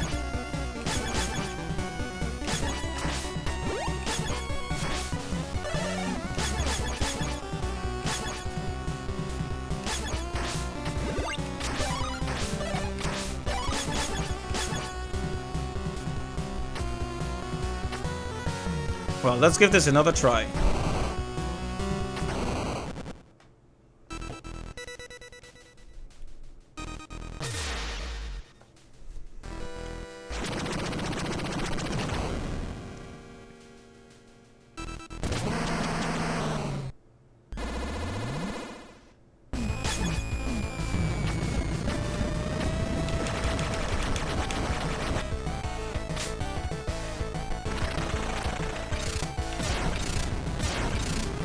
You know, I miss the upgraded sub-weapon, though.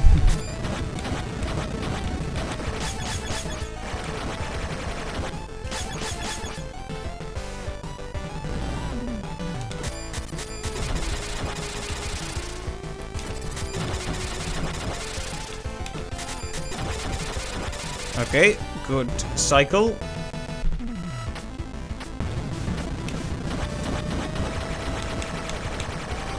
Oh, whoops, that was a waste to use it a second time. I wonder if you can damage it when it does that. Probably, right?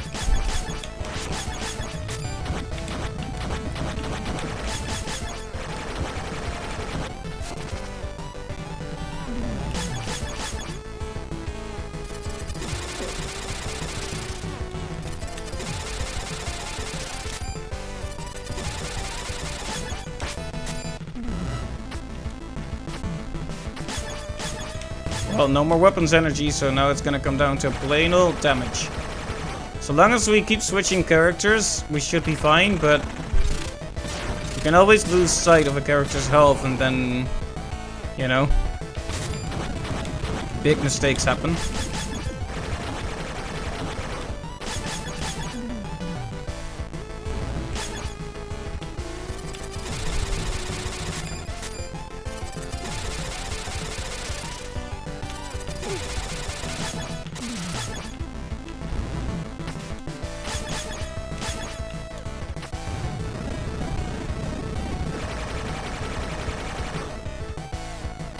I just really want to win this one, please.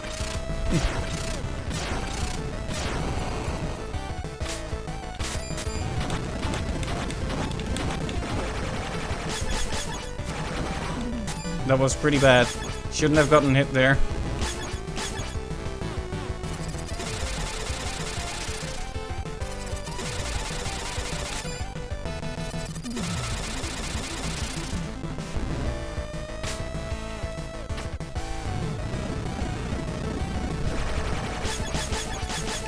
And what's happened now is everyone is kind of injured, so that's pretty bad.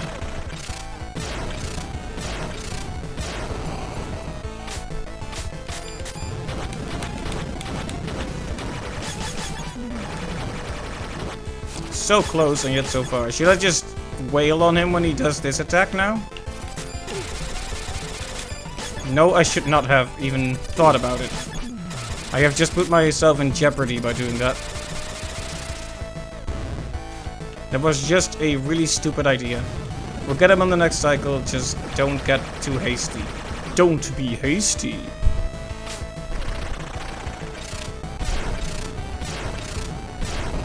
Okay, this is our chance.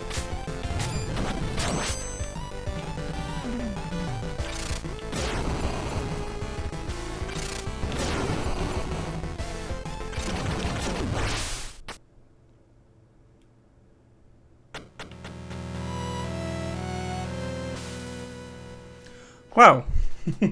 That's, I think, the third time in a row that the first boss gave us some trouble. Oh, there's unique scenes. He's looking at his sword while everyone's sleeping. There's unique scenes for the Curse of the Moon 1 characters. That's great. Hey, Weep Thief, welcome to the stream. Yeah, I noticed this game is pretty challenging. Most of the bosses I can work my way through, but the sarcophagus one in stage 6 always gets me. I have a lot of trouble with that one.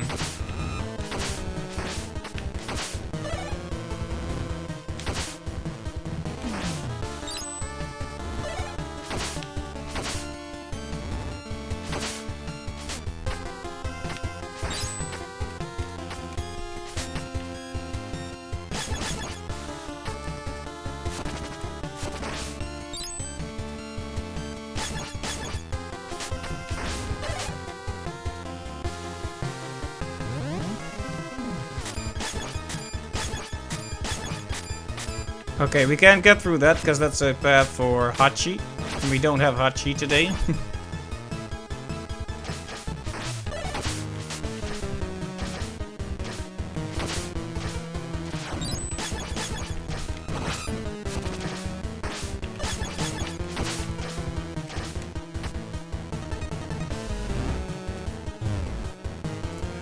I personally still think stage 6's boss is BS, can't get used to him yet. Yeah! I have a lot of trouble with that one. I think the most annoying part of it is just how hard it is to even do damage. Because it feels like you take all the effort, you finally climb up a tower, and then they just knock you off the tower again. And all that effort feels wasted. I find the whole pace of the battle feels very frustrating. It's very cool when you win, though. As always. Ah, right, there's a clear path for Jeeble here.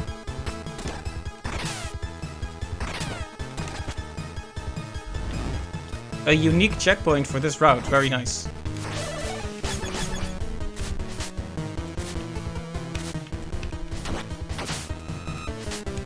Miriam's range is gonna be very, very good. Oh, the bats just barely can't reach.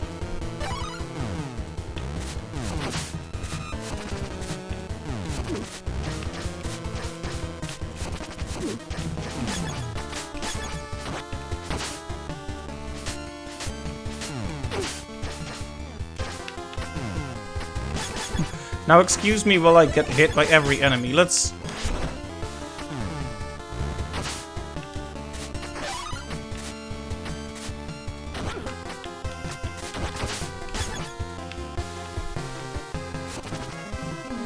Yep, not much we can do about that without Hachi. It feels kind of painful to see all this cool stuff we can only pick up with characters we don't have on this playthrough. Wait a minute, wait a minute. This path is unique to these characters, right? So...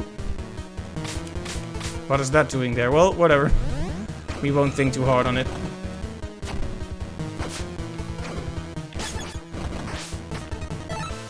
Oh, that's perfect, that's perfect. Or is it? That was not the weapon I thought it was. Whoops. Old man kills plant.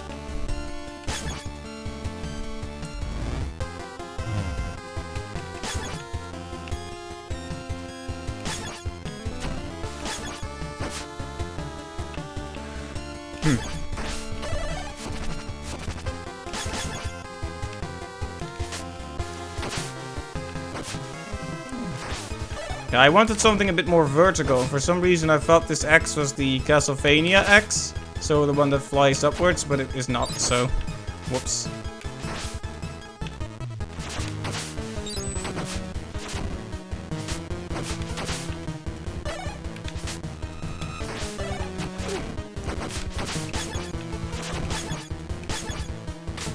Alright, so everyone is severely injured already. Oh, well. Could have really used that to heal people, but...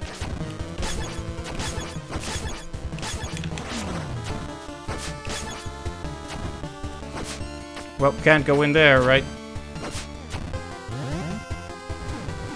So let's Belmont our way down these, this vine, rather. I was about to say these stairs, but it's not really stairs, is it?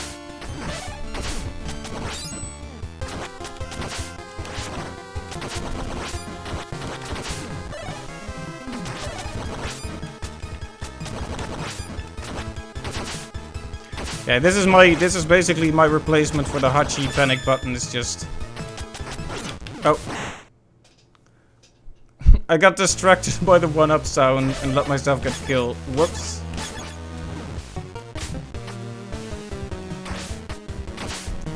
How embarrassing.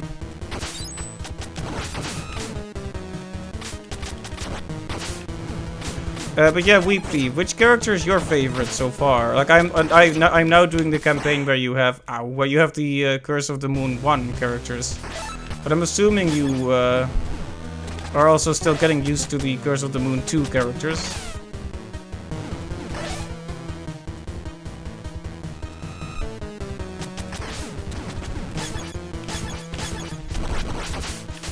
Hachi is pretty much a replacement for Elf. Well, kind of. Welp.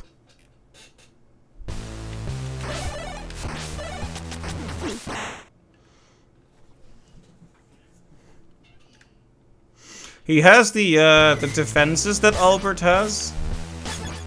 But Robert is kind of Albert in the sense that he's the fragile character. But yeah, is Hachi your favorite? He is, I think, my favorite among the new ones.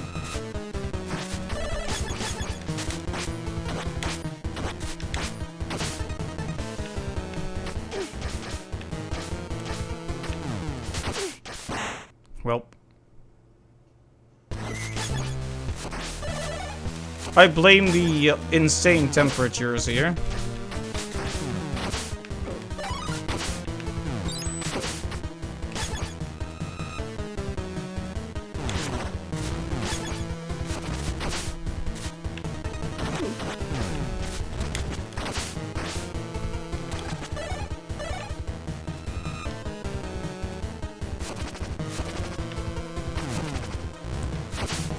Always thought Sengetsu was pretty good at no power Sengetsu in Curse 1. Haven't played enough with the new characters to know yet myself. Alright. Well, I'll be interested to hear your thoughts. Robert is an interesting one because he's very powerful but very fragile. A glass cannon, basically. And a lot of people really love him.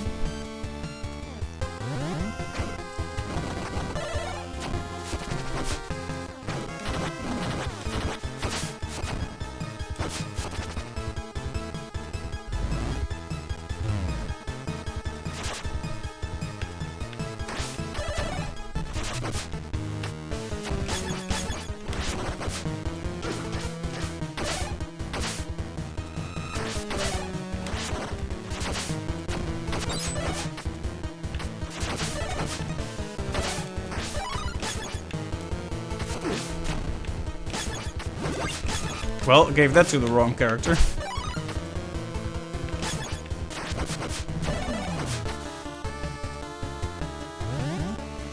Yeah, I think I did a, of Curse of the Moon, I did a playthrough with all the characters and with Sengetsu's powers, but I don't think I did a no powers playthrough.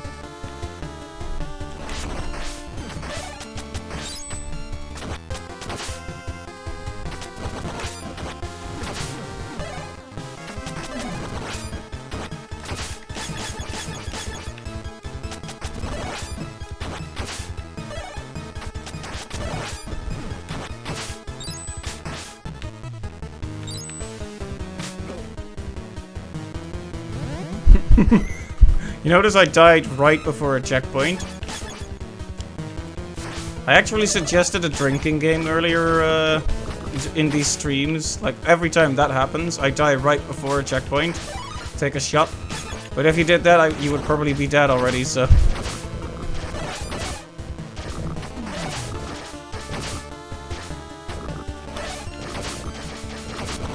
Yeah, this is such a blessing. Oh. That's a problem. Oh, it's actually not a problem at all. I was worried for a second there. It would be a real problem if we lost Miriam and Jeeble.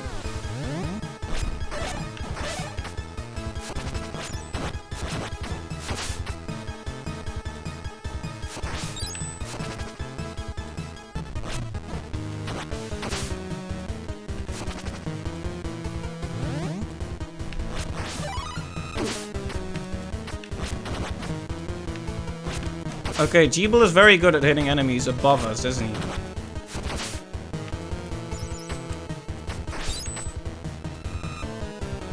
It's unfortunate he's also quite fragile. You're stuck on stage 6's boss for a no power Sengetsu in Curse 2. Think you're gonna have to look up a guide for once, but that's for later as you're focused on playing other games right now. That makes sense. No use in beating your head against the wall on a boss in this game. And I find that boss very frustrating as well. Because it feels like there is a lot of RNG in that battle, right? Like, where the towers appear doesn't seem to be predetermined, so you never know if you're gonna be in the path of the little cobra things he shoots. But the best thing to do is see how many of those arrow shooters on the sides you can get rid of. Like, that's the main thing. It may feel pointless because they respawn eventually, but that's a big help, getting rid of the arrow shooters.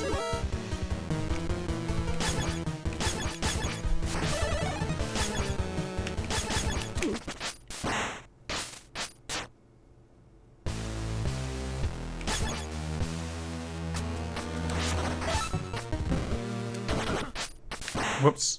He just jumped right through the shield.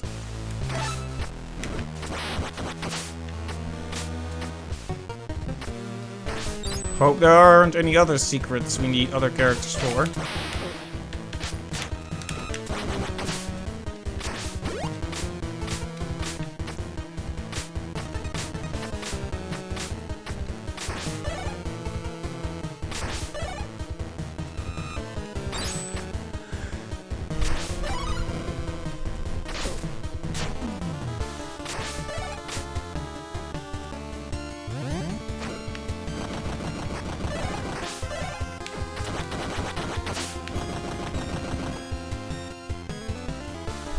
These blue ninjas were a pain to learn without Hachi invincibility. Yeah, they are very, very difficult.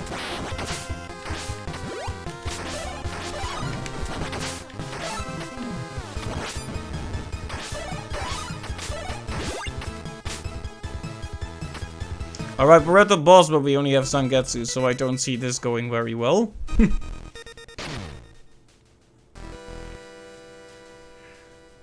It's the boss with the animations.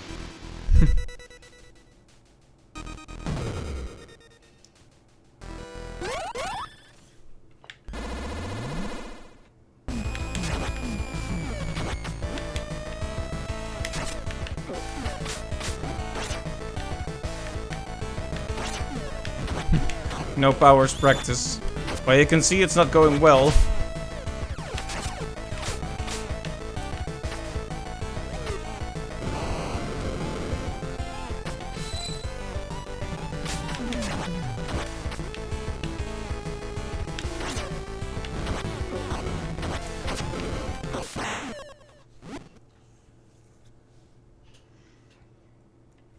Well, I guess that's fine. But we do have to redo a whole bit here.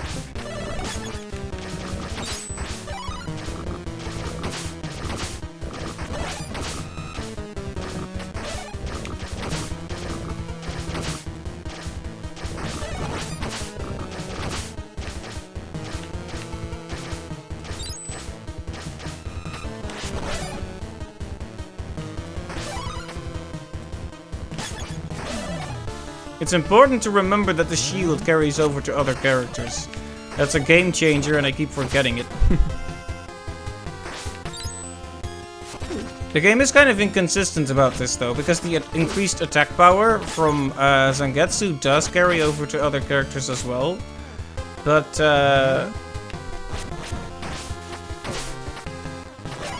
Robert's super fast attack does not.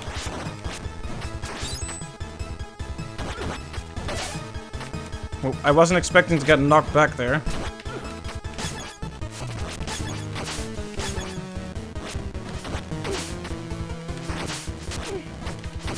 Great, taking way too many hits here.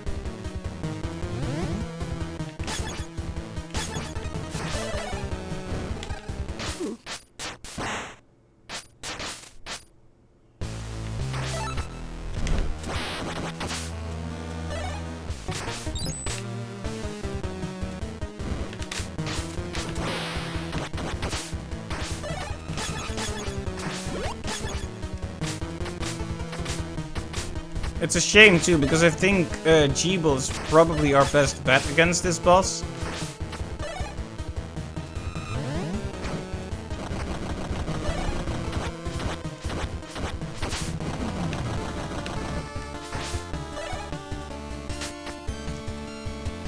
Since his attack hits a bit upward, you know?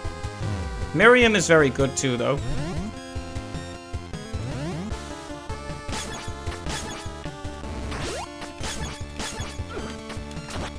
Okay, I panicked and messed that up.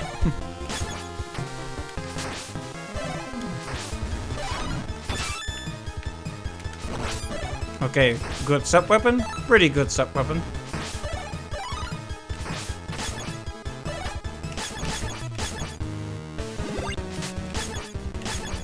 I feel bad for saying this, but I don't think we there's much of a point to Alfred right now. So we're just gonna make him take the fall if we need to.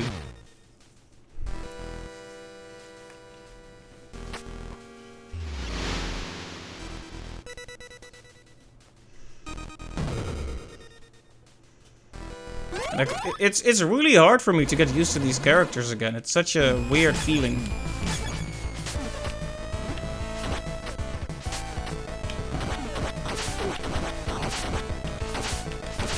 Uh-oh. I think they take 2 hits with Miriam's weapon, which is a really big problem.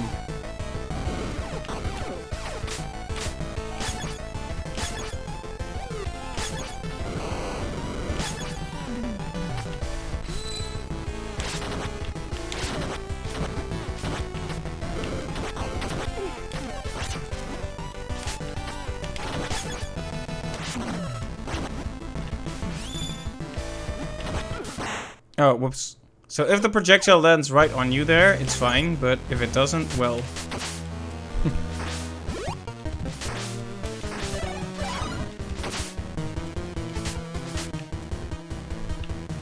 Alright, maybe we can get a better weapon for Sangetsu here.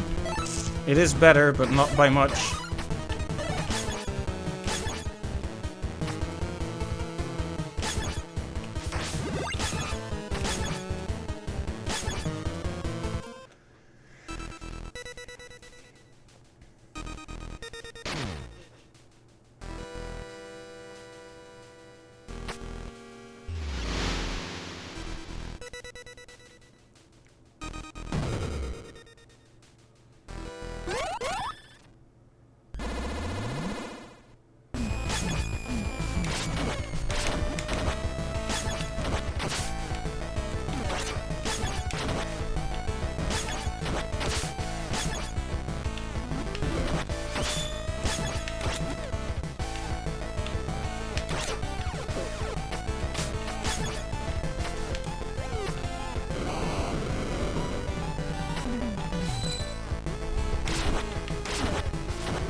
And this is another one of those battles where you have to kind of maintain control over the battlefield.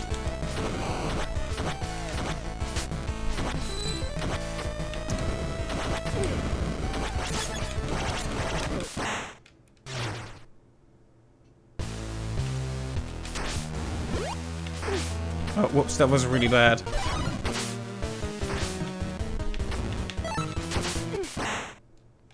Well, it's always a bit painful to die in the room right before the boss, but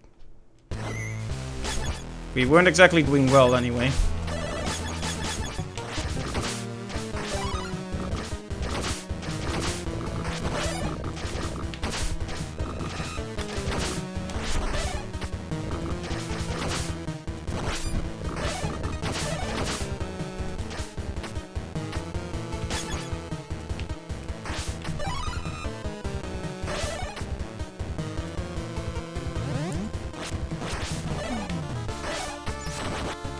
Yeah, the problem, Weep Thief, is I seem to unlearn it a lot, because I've already done a episode 1 playthrough and 2 episode 2 playthroughs of this game.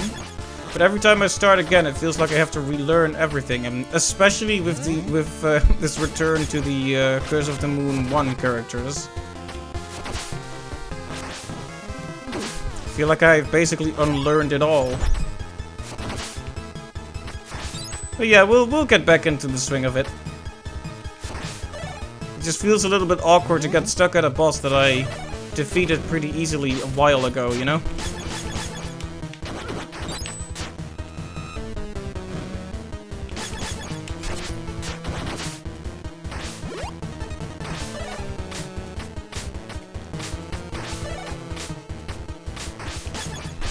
At least Miriam makes this part a lot easier, just by sliding under there.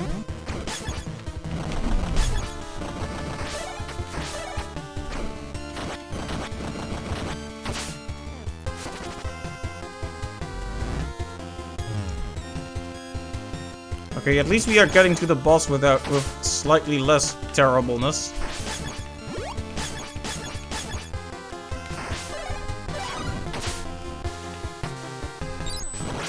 Let's see, who do we most need to switch the sub-weapon for? This sub-weapon actually did quite nicely during the battle, but...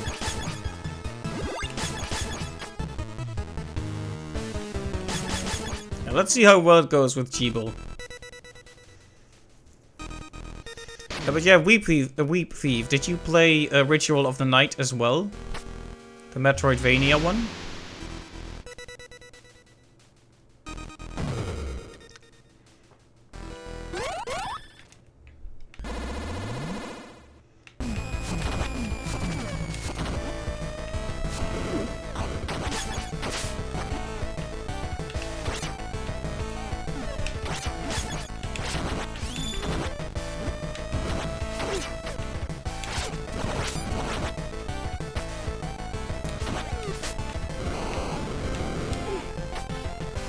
It was your first Metroidvania? Okay, how did you like it?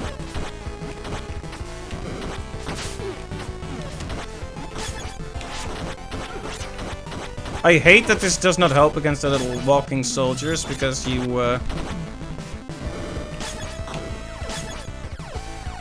need to multiple hits on them. That was quite the save there.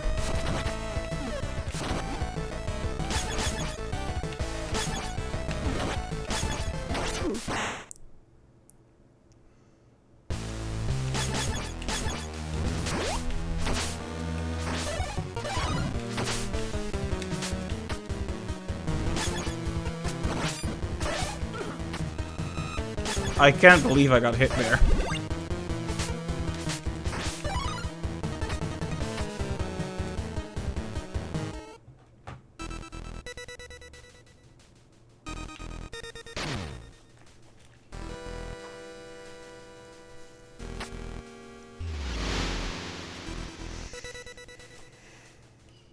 It's kind of a shame losing the losing Jeeble's ability again, but it's fine. It's fine.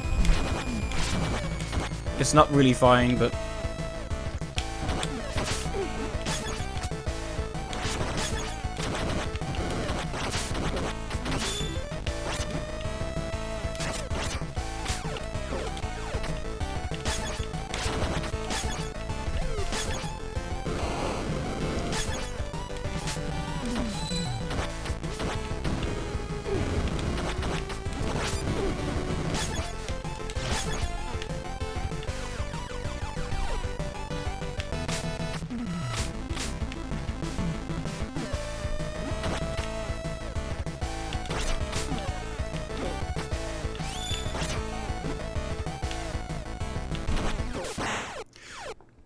Made you skeptical, and if you like the genre, but you played Momodora 4 after that, you enjoyed it a lot more. So it's probably just a game-by-game case. That's definitely true. Metroidvanias take inspiration from two major games, which is what the genre name comes from, which is Super Metroid. Like, I'm assuming you know the series, but it's specifically Super Metroid from the Super NES. And Castlevania Symphony of the Night for the PlayStation. And Super Metroid takes a very platformer, exploration, extra mobility items approach to it, whereas Symphony of the Night focuses very strongly on RPG elements like equips and such. Maybe the kind of Metroidvania you like hinges more on mobility and acrobatics rather than RPG elements.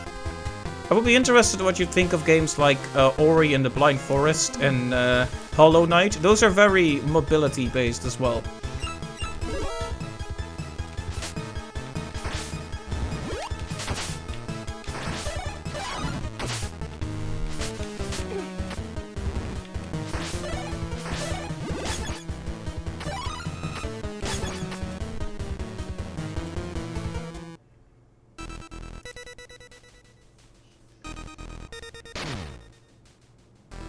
So basically, that was a whole rant just to say, yes, you're right. It varies a lot per game. Some games hinge more on the RPG elements than others. And I think Ritual of the Night, because it's based on Symphony of the Night, very much hinges on those RPG elements as well.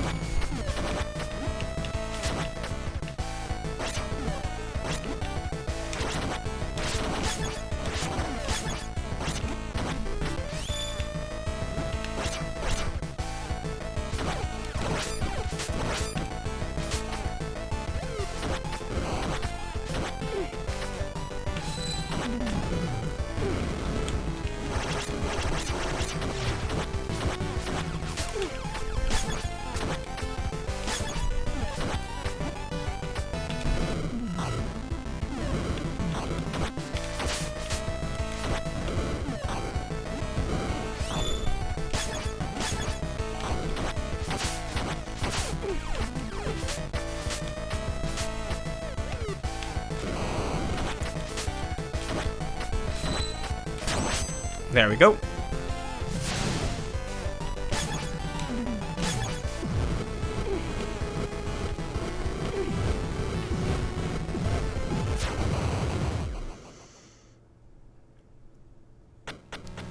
some nice insight. Momo 4 was mainly static upgrades and items without levels or equipment. So yes, I haven't actually played Momodora 4, but I imagine it's more like...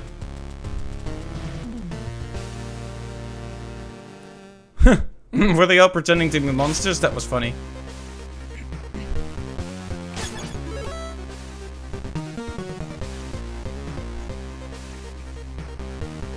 But yeah, there's many more to try, and it's an interesting genre. Because it's quite broadly defined, you know? I've actually heard some people criticize the label because it's basically just named after 2 games in the genre.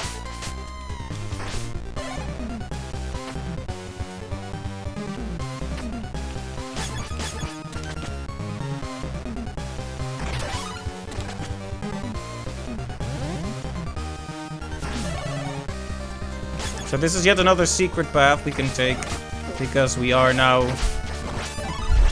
the Curse of the Moon 1 cast. I see, so what's interesting here is there are also paths you can only take if you have both casts. Like, you can only get up there with Hachi, but also, Jeeble, I think.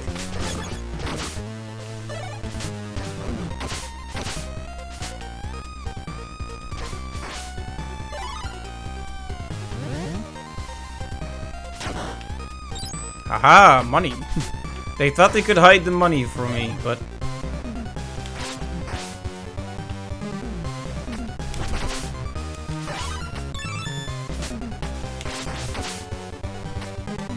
Don't want that. Whoops.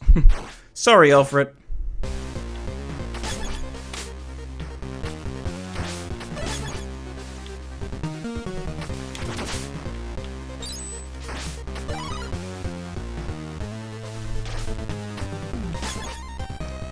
Let's see. Oh yeah, right. Vertical characters to go up, like Robert or Alucard, Jeeble. Alfred to freeze water to make that easier, and Hachi to break the door. Wow. Yeah. In the last stage, I actually saw another combo like that, and I was like, wait, I must be thinking about this wrong. You know, I must be missing a combo or ability that I already have, but apparently they do have combos between the Curse of the Moon 1 and 2 characters. Paths only for those.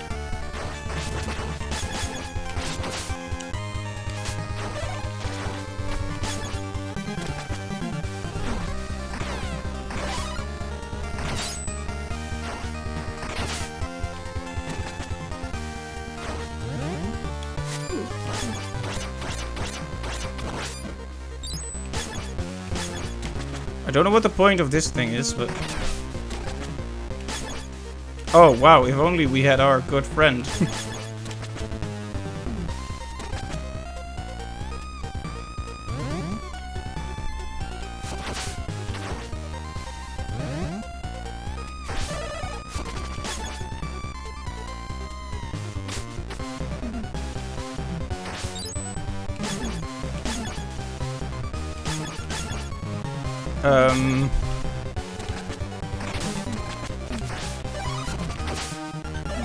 Oh right, the exploding pigs. I almost forgot about those.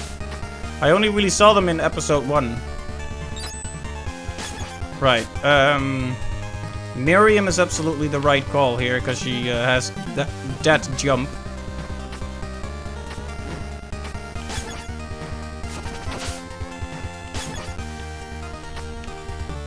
Okay, well that didn't work. It's fine though. As long as we're not dead.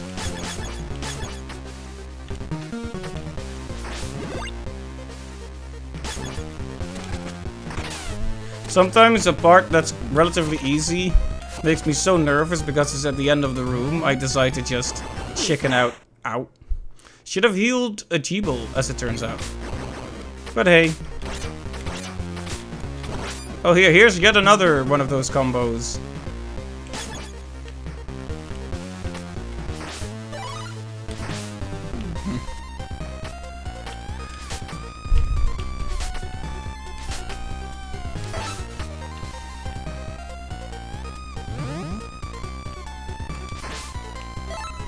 honestly just want that one again.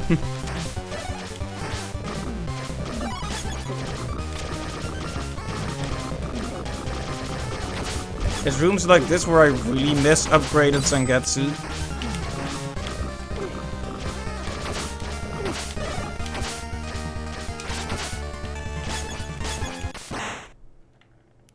Because upgraded Zangetsu has a nice swinging arc overhead. So you can slash enemies out of the air quite easily. He can still do it, you just need way better timing. And with how often they drop these guys here, you're gonna slip up eventually. At least I am for sure. Thank goodness for that health though. And a checkpoint. Made it. Made it. Thank goodness. Yeah, Alfred can't save me now. Rip.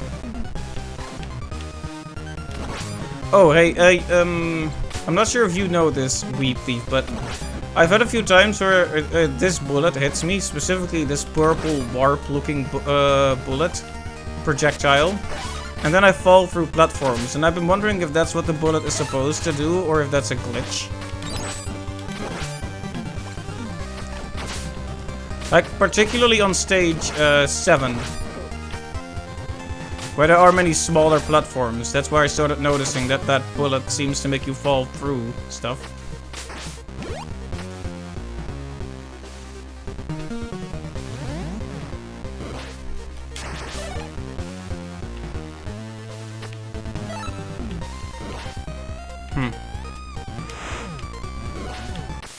Well,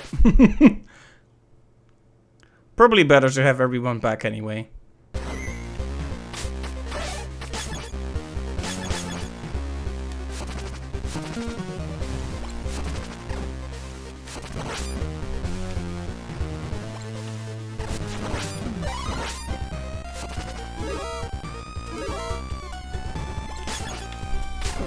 Yeah, that's my problem. Like, it could be like, oh, it's a special warp bullet that makes you phase through things. Like, it could be on purpose, or it could be a glitch, right?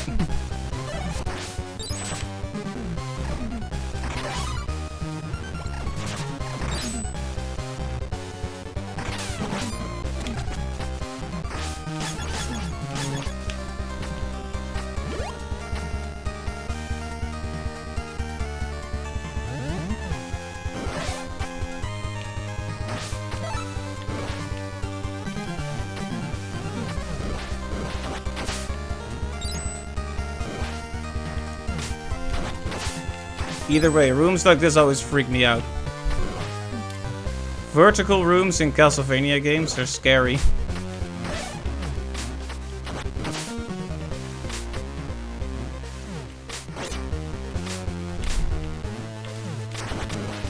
Those projectiles sometimes persist for rooms, so you get hit by them when going through a door. Wow. That almost has to be a glitch, right? Surely that can't be intentional.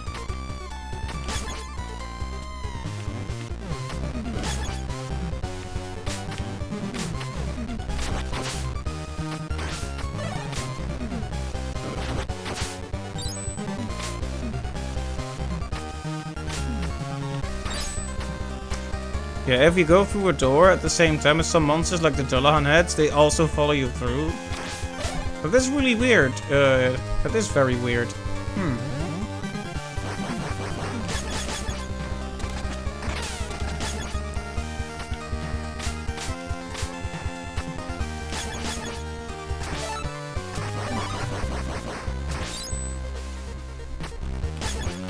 Wait, so can I not get this right now? Oh, I can. I was worried for a second there.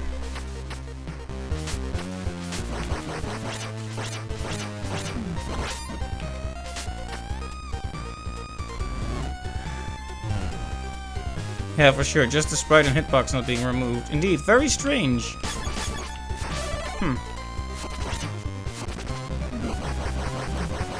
I'm gonna kill this guy out of sheer spite.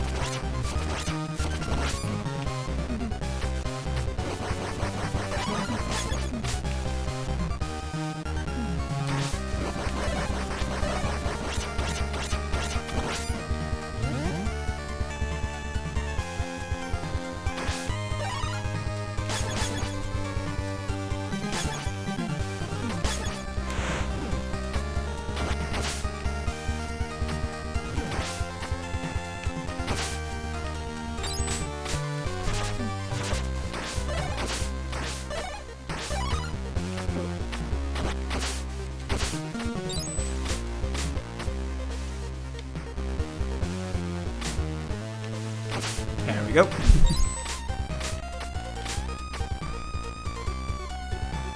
You know, seeing those little yellow orbs with little wings reminds me a bit of the Lums from Rayman. Huh, Rayman. If only the Rayman series still existed. I mean, it exists, but what are they even doing with it?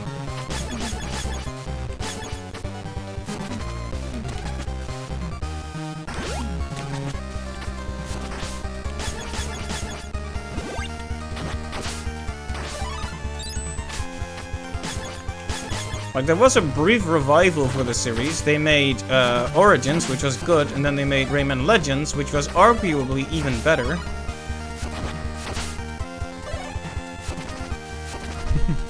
Rayman Legends was only like, okay, like 6 or 7 years ago. Okay, never mind. Yeah, exactly. Very good game, that. Very fun, well made. And they kind of just dropped the whole series again, and I have a theory as to why. Rayman Legends was propped up as this major Wii U exclusive, and then the Wii U basically crashed and burned. So they very quickly gave up. Yeah, that's basically it, Lily. It was a Wii U exclusive, and they had to give up on that really quickly because the Wii U was not exactly what you'd call a rousing success.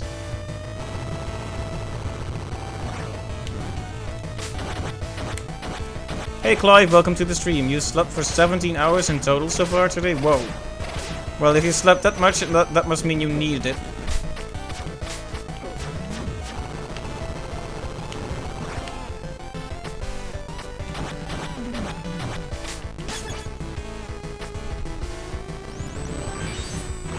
I hope you feel at least somewhat more well rested. I mean, after a nap, I think it's pretty normal to feel a bit out of it.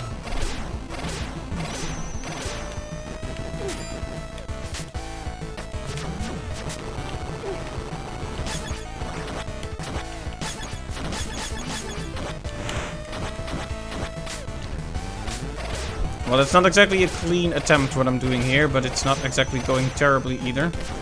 Yeah, I never know what to do about the fire falling from the sky.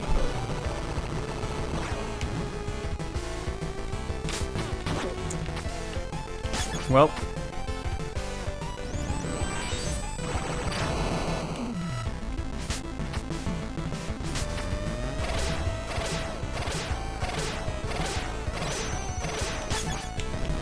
Nope. That took too long. Whoops.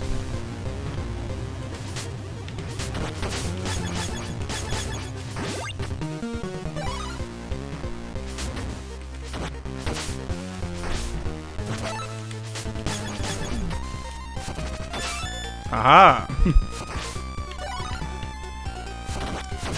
In spite of all the mistakes there, this is probably the easiest boss in the game. I know those are big words coming from someone who just lost to it, but I think that's accurate.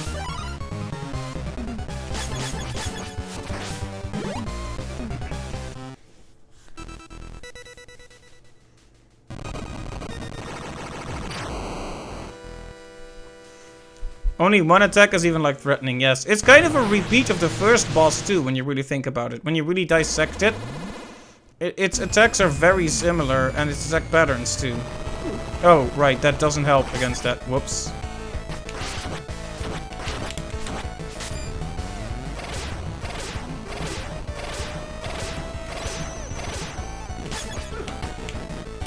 Why don't I have... I should get Alfred's fire thing back.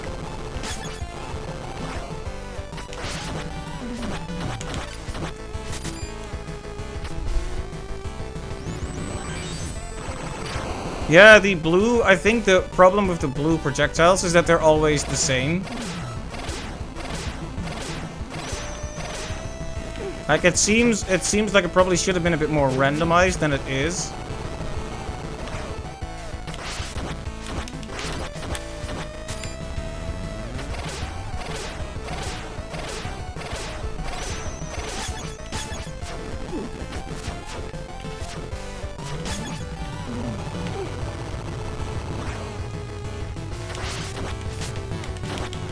Oops, that was a bad cycle.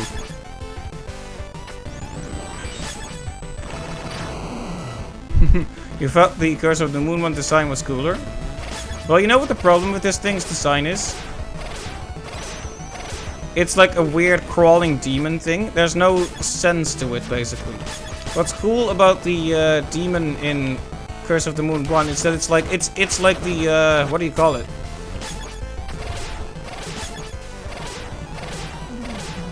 Not engine, but it's the coal burner thing on the train. It's just alive. That's what's cool about it. Yeah, this thing is like a bug, but with a train with a plant growing out of the front and a gladiator on top. It's a mess. It's not that it isn't cool, mind you, but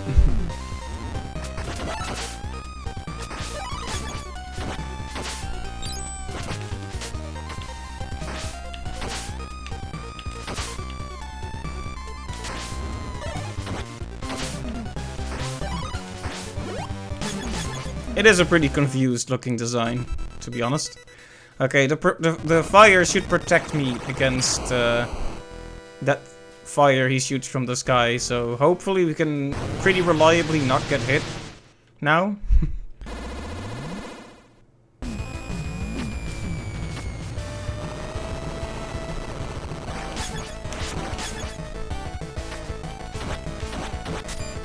Okay. Trying to depend on the shield to hit him is dumb and won't work. That's pretty much a given. Oh.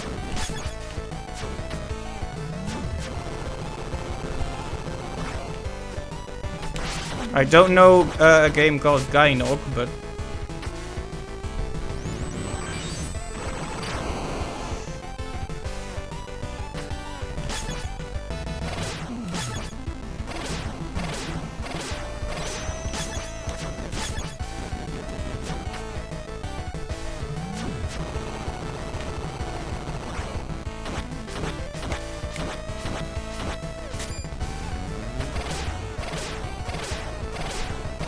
Gynog also has Fred. Huh. Okay, so this does protect against that. I had no idea. Whoa. I didn't know. I didn't know Alfred was so overpowered. Alfred, how did you get to be so overpowered? Have you been working out?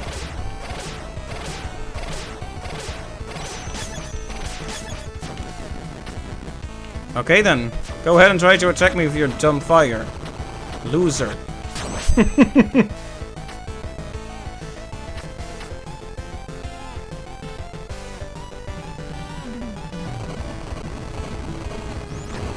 Whoopsie.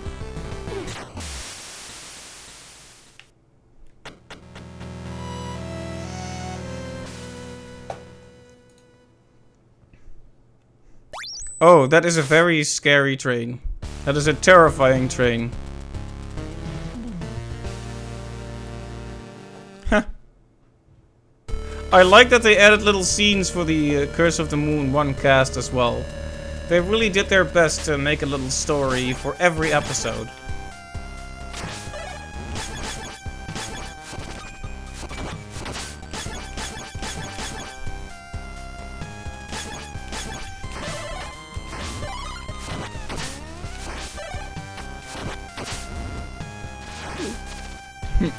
Almost as broken as Robert, indeed. Arguably more so.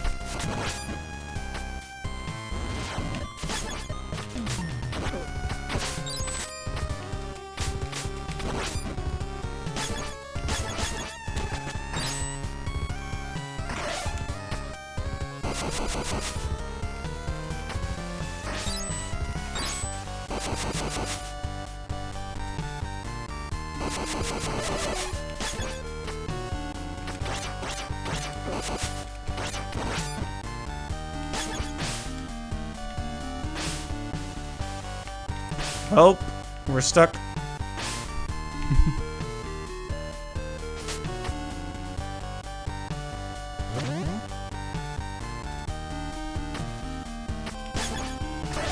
What are you supposed to do with that box? I wonder too. Right, so there's no point in being here, but I'm still going here. That box seems very conspicuous, doesn't it?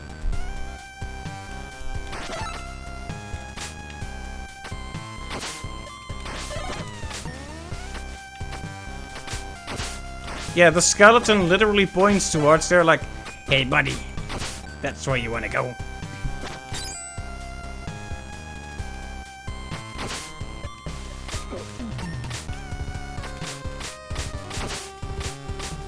Mirror image Alfred. Oh, that might actually be it. Anyway, we have another secret path for our boy Jeeble. You can spoil the answer to the box we've passed it by, and I don't know if I'll be back to it.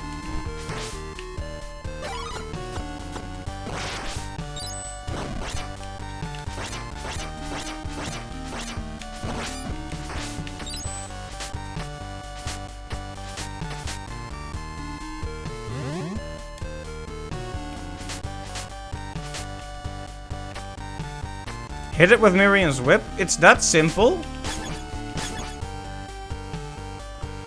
There are no other obstacles in the game that you hit with Miriam's whip, right? Wow.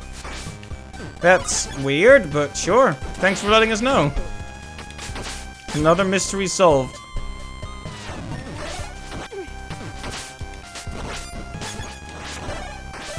Oh! This is cool. It's actually melting the ice. You see that?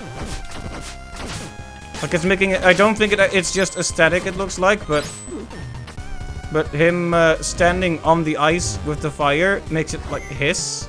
Look at this. That's so cool. I don't think he can actually go through it, but it's very cool anyway. I had to waste a ton of weapons energy just to show that off.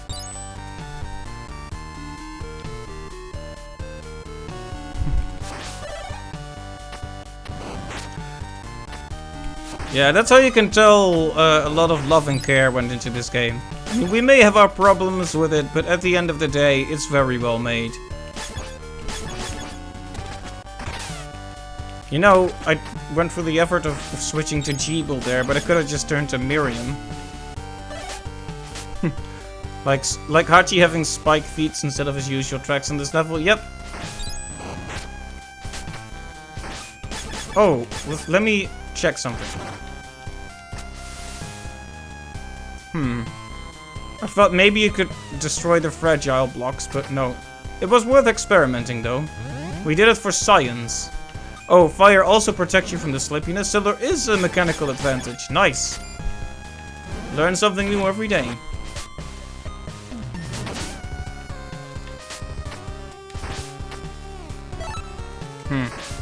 I'm not happy that I switched to that one, but...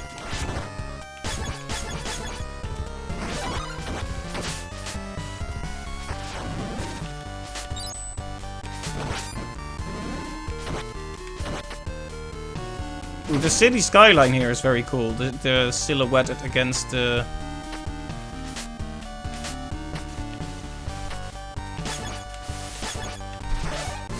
Now that I know this, I'm gonna use it as a crutch constantly.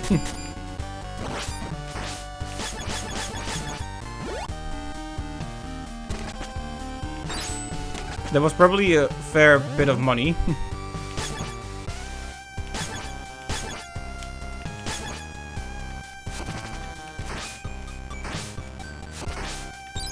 Lots of money.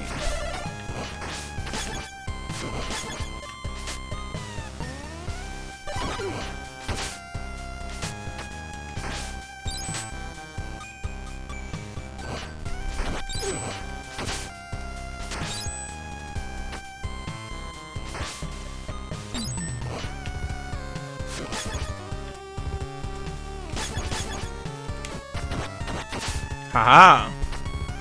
He got sub-weaponed.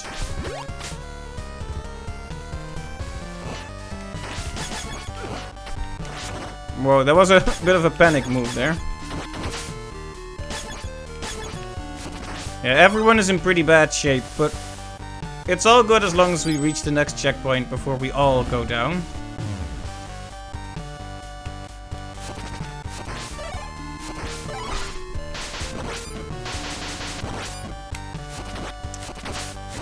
Nice.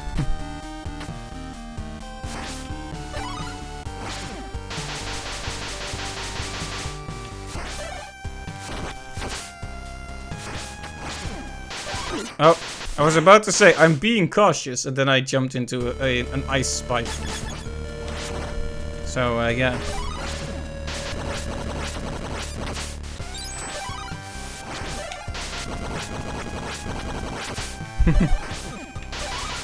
Time for game-breaking Alfred. Too greedy. Yep, I know. I sometimes let my greed or impatience get the better of me and make really obvious amateur mistakes. It's a bad habit, but, you know.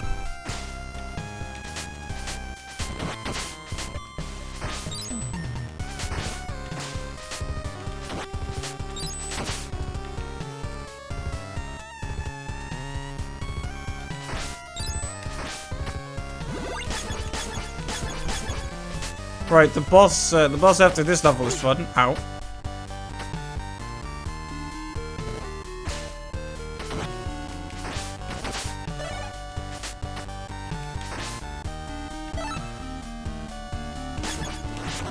Okay, so does it protect against the bullet? I guess we'll never know. But one would assume so, right?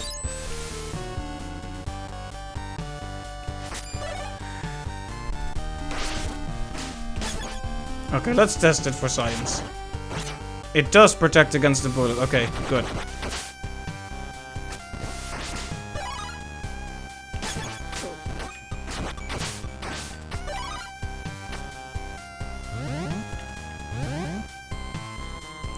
I did not account for all the enemies coming back. Whoops. Well, that's fine.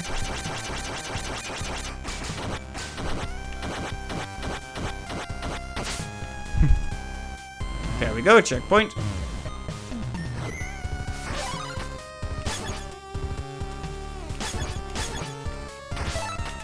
Uh-oh. We're in frog country, okay. It protects me against the liquid as well, wow.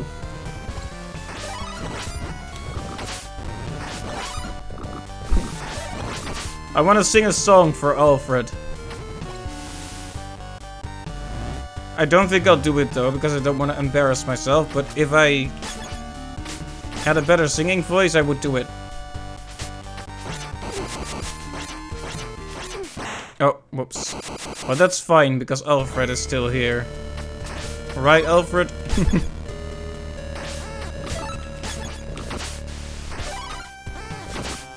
As long as Alfred is here with me, I fear nothing.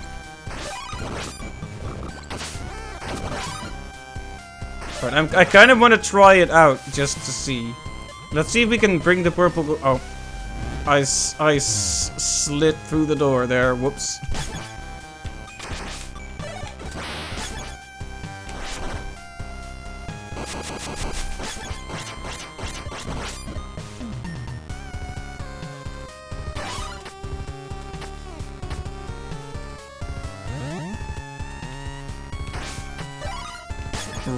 Really starved for some energy right here.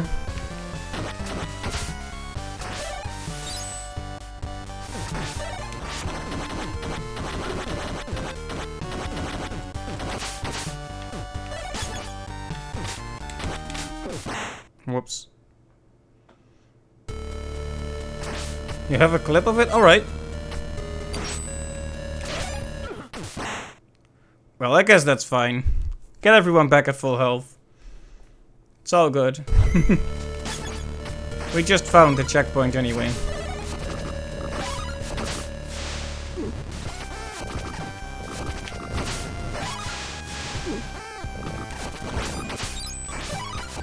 Taking way too many unnecessary hits here. I mean, that begs the question of, is there such a thing as a necessary hit, but... Okay.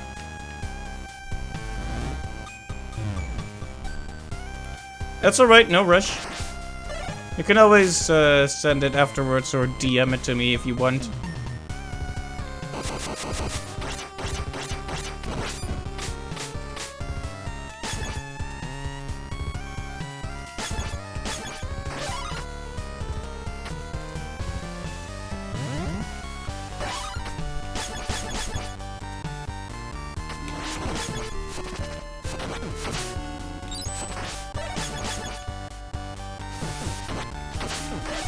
Yeah, I think Miriam is probably best just because of the reach of her whip.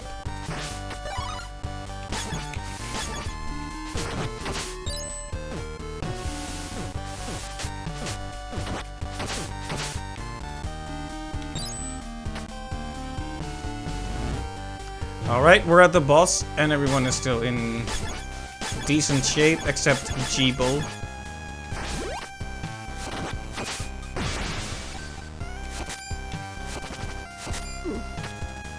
Don't you hate it when that happens?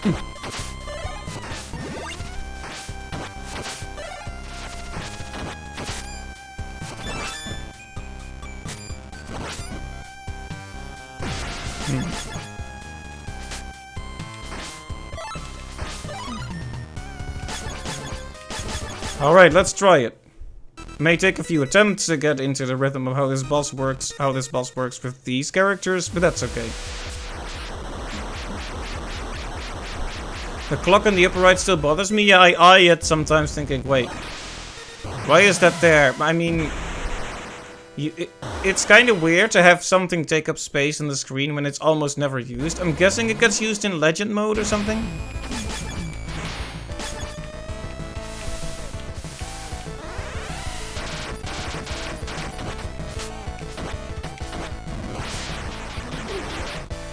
Right.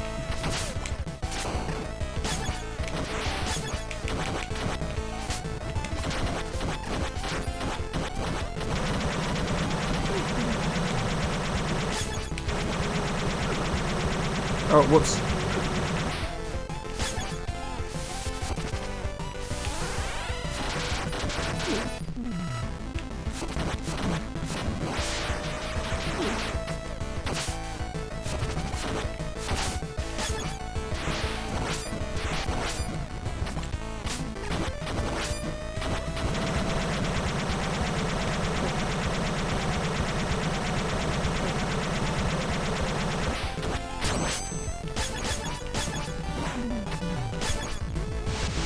Okay, now here comes the second phase, which is scary.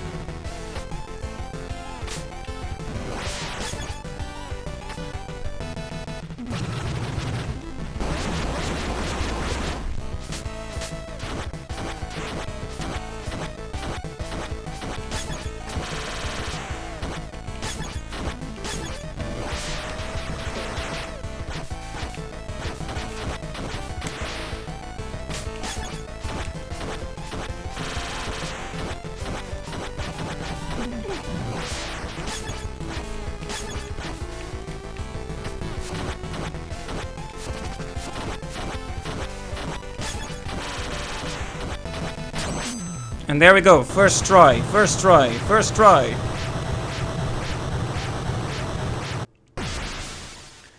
I might actually be getting somewhat decent at this game.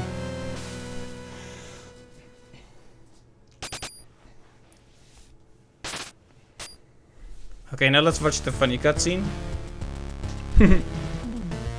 Oh, nice. He made an ice sculpture of them.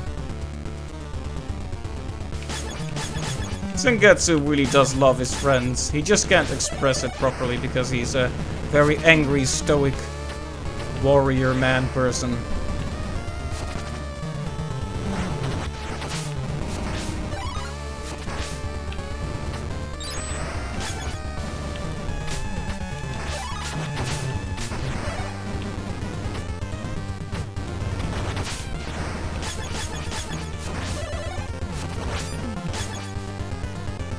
Right, so this level was the one where I started realizing, oh, okay, this is not Curse of the Moon 1 in terms of challenge. And the music is also in this stage. I really love the music. But yeah, not having a character that can hit anything from just about any distance is a big loss. I am really feeling the absence of our boy Bobby right now.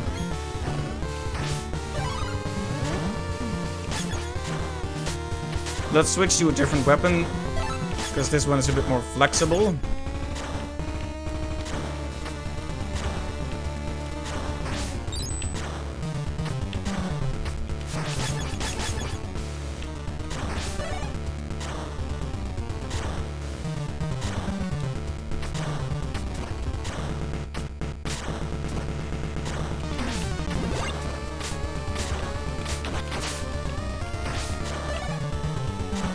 Who else do we want to give a new sub-weapon? Nice. Oh, it's interesting. You would normally need Dominique for this one, but we can get up here with Jeeble now.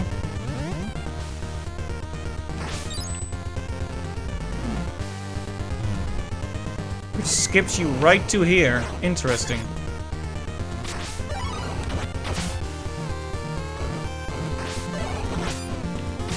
Wait, this is not the same room I'm thinking of. It has different enemies, so this is not that room. Aha! Did you see that? Ow. That's actually the first hit I took. That's the first hit I've taken in this entire stage. And now I'm taking many in a row. I had a flow going there. I was in the rhythm. I was in the zone. But no longer. Oh yeah, this is a really good weapon. I'm a little worried about the boss in this stage though, because it's it's some kind of thing. Oh.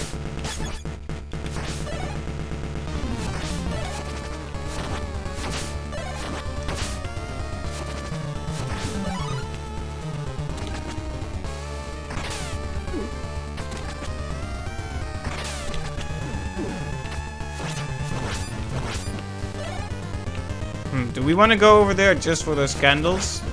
I don't think we do. This road through the stage is completely different.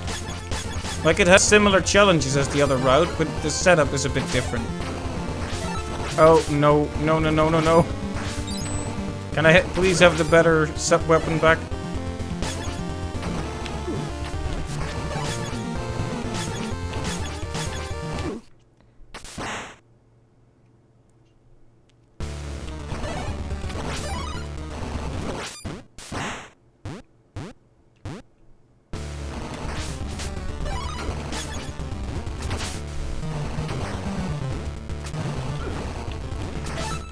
Thank goodness. This room has gone from challenging back to being trivial. Okay, now can Miriam make this? She can't, which is a shame, because I really want to take that path. So I think I'm gonna die here on purpose just so I can take it.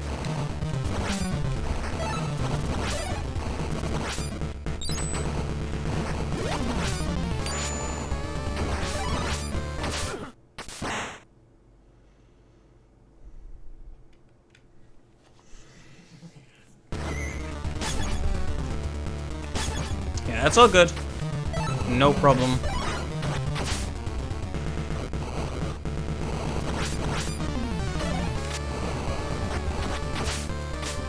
Right, need a new weapon for Miriam as well. Very good. Aha!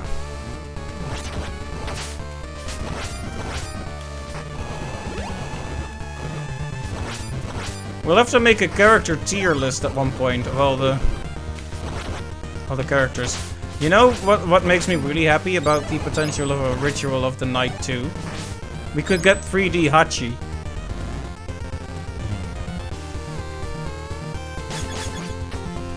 They could even record barks for him.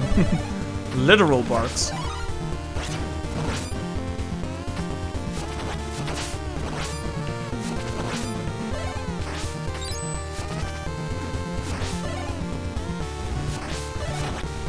You know what would be the most horrible thing imaginable? If they do a Scooby-Doo thing where he kind of talks.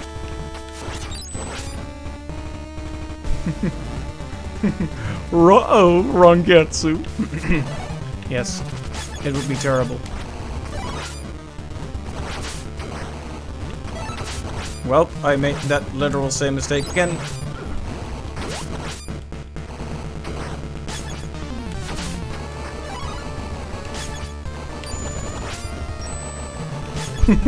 Thanks, I hate it. I'm sorry. I'm sorry I had to do this. Oh, why was that frozen? Did that get frozen by Alfred's attack from the other screen? Huh. I don't know why that's possible, but it's cool. If only we had a man with a gun and a very tiny health bar.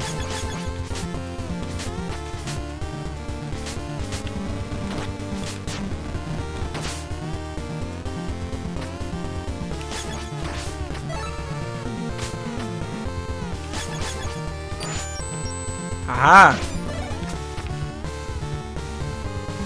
Now that you've lost Robert, you can appreciate him, yeah. You never know what you have until you lose it, right? But Alfred's projectiles can, oh, hey. Okay, that's bothersome because I really wanted that secret exit. It probably has an item too, so... Can I return to the checkpoint?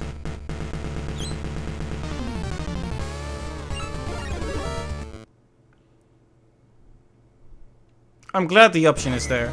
Probably would have used that more often if I had thought about it.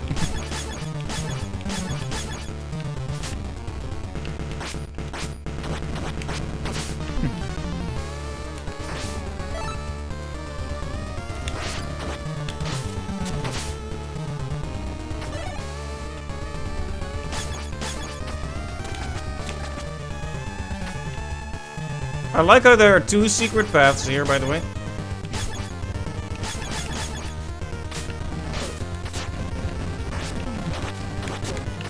I just gotta make sure 1, Jeeble doesn't die, and 2, we have enough weapons energy for him to become the bat.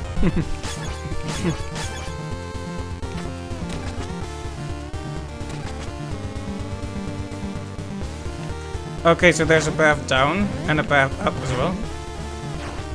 Interesting. This is basically just a fast track to the boss, it feels like.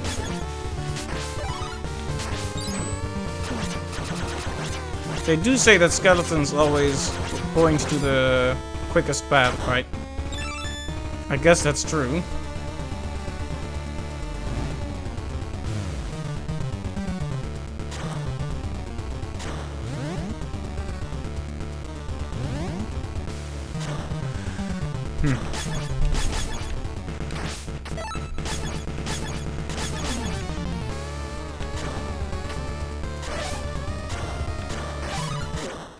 Ow.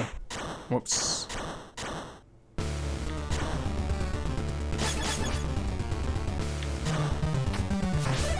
Okay, you know what? It's time for a cheese bowl.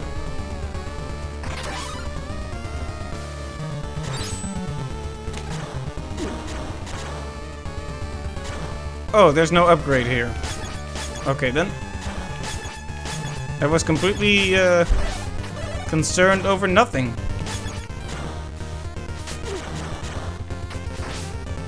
And now I took a hit for no reason. Whoops.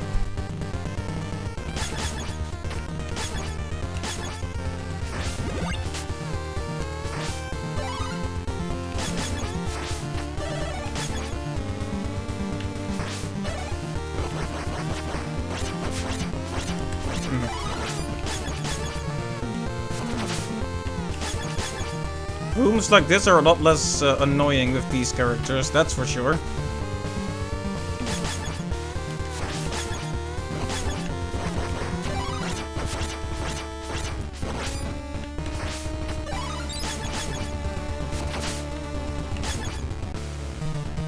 I wonder if you can block the falling rocks with Alfred's magic spell here.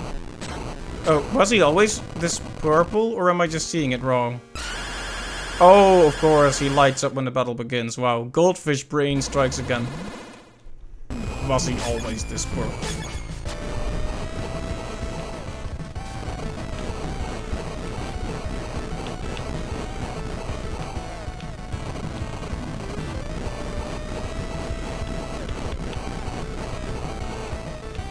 Okay, come on then. Okay, that hurts you, so it's probably not good.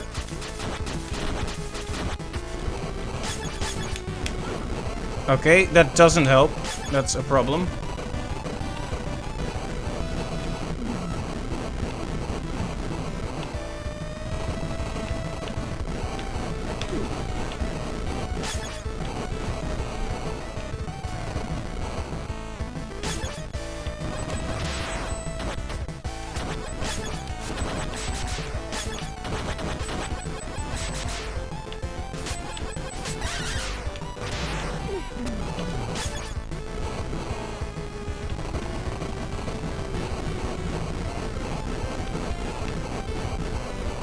Okay.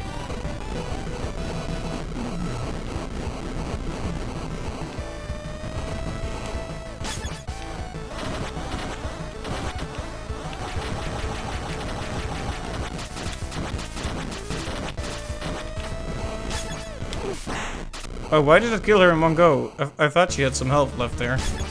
Well.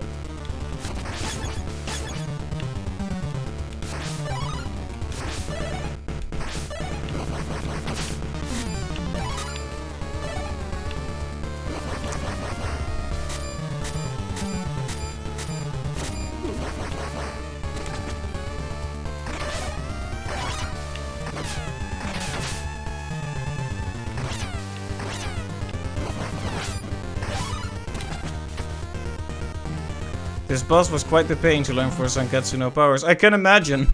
I can barely do it with all 4 Curse of the Moon 2 characters, let alone these.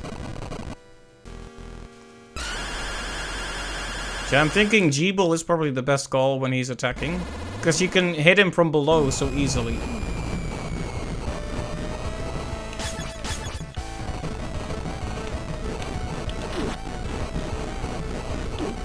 Well. Well. It's up to you, Alfred.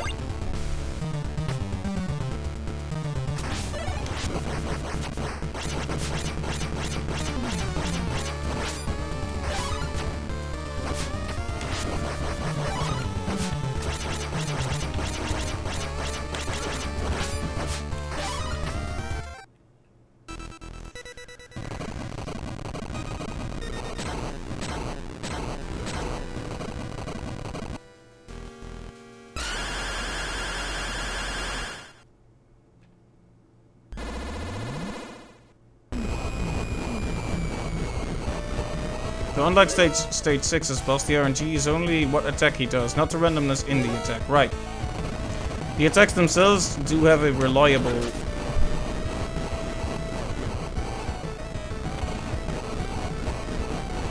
pattern to them. The problem is I never quite know what that pattern is.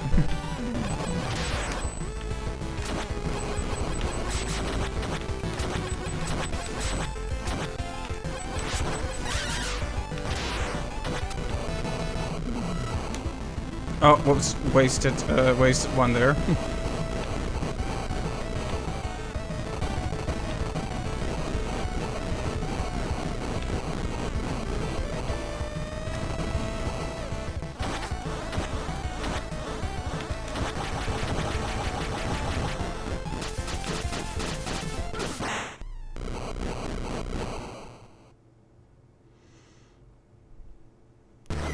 Oh, it's fine. Let's give him a few more tries.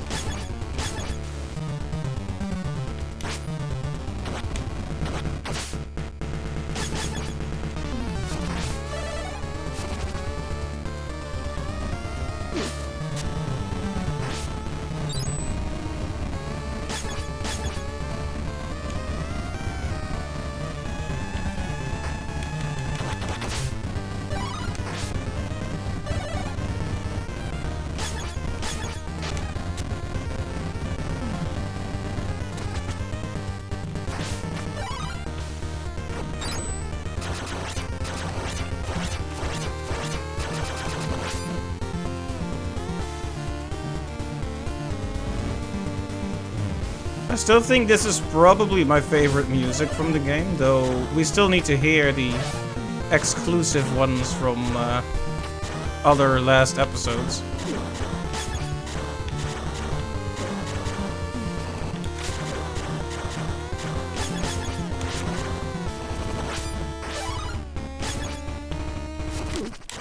Oh, darn it. Now we basically lost the best character.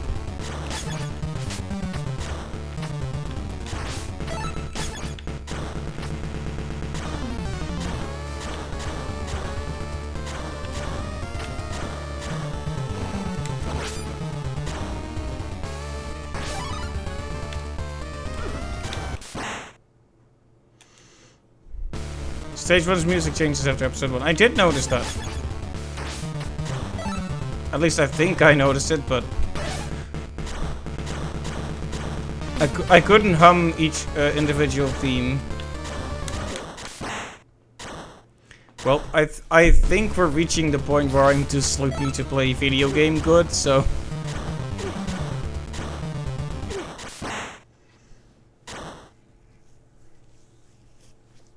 Let's see, I think if I game over or complete the stage, I'm gonna leave the rest for next time. Not that it'll necessarily be over after next time, but...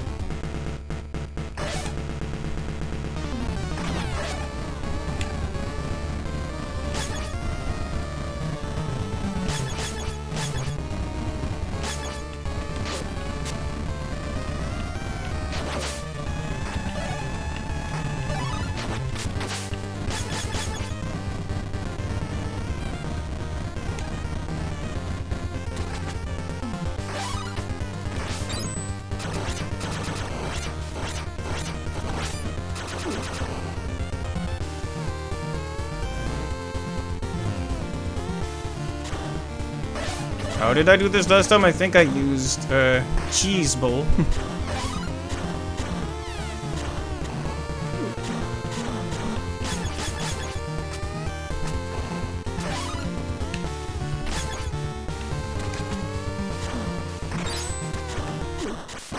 And then I ruined it again.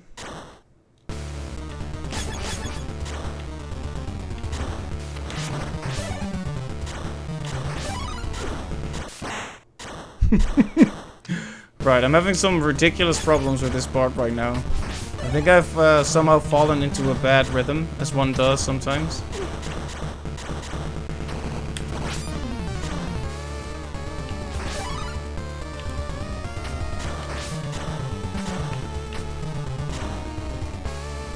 The right answer is just use Miriam.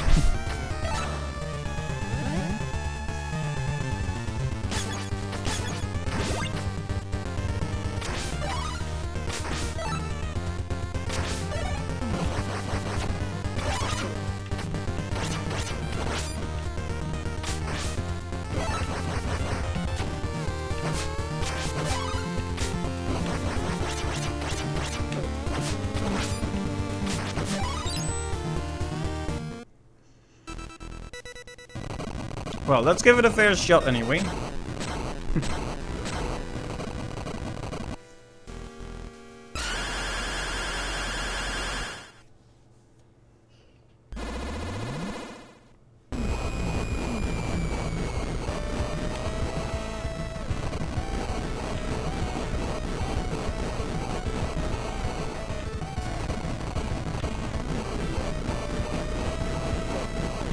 Yeah, I never know what to do about that attack.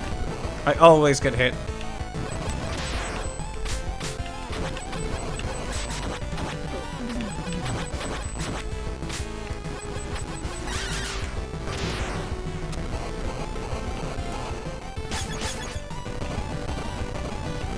See, this one is really easy to avoid, but...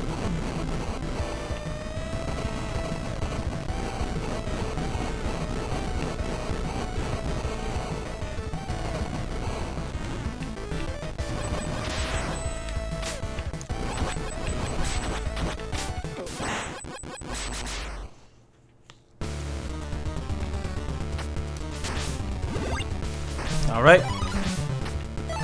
It's all up to Miriam now.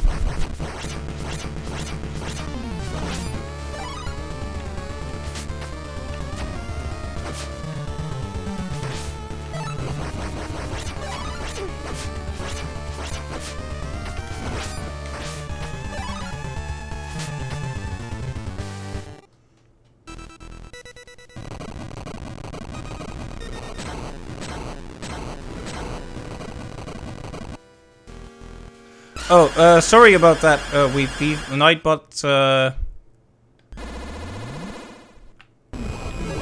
Nightbot gets a bit zealous about removing, links. What did you want to post? Can you DM it to me, please?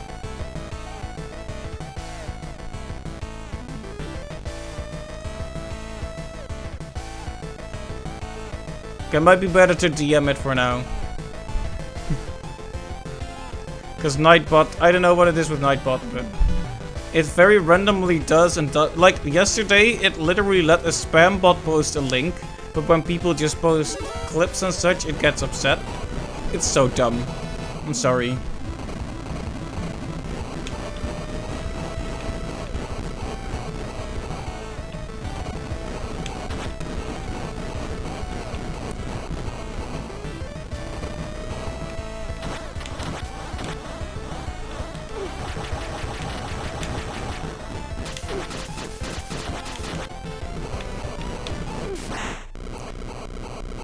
There's too many factors with this boss where I don't know how to get away or how to avoid certain attacks. So a lot of it ends up coming down to luck, which I don't think is a very good thing.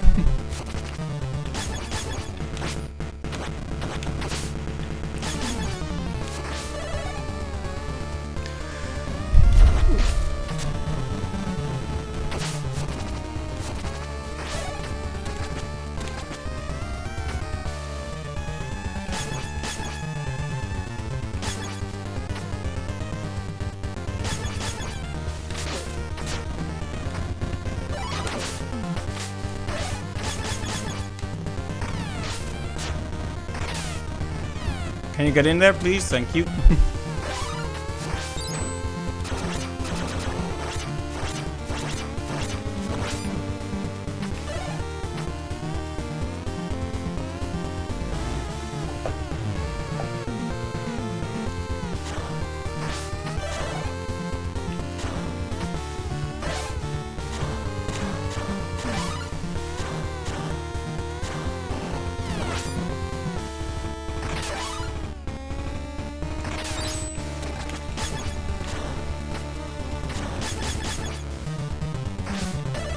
Well, that was slightly less horrible than before. Let's see, who needs healing the most? It's Sangetsu.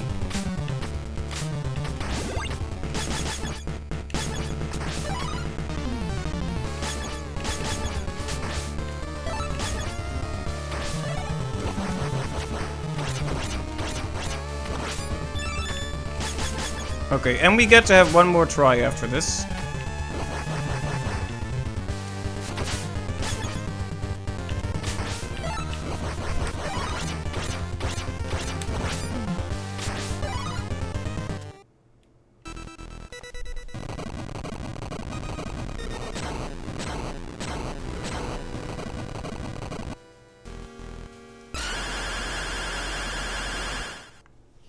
Alright, let's do this again.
Oh.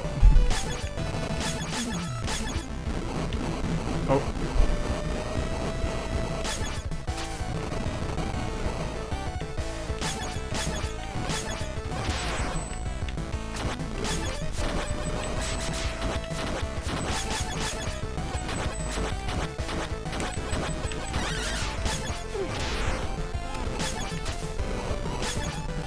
Well, everyone is severely injured now.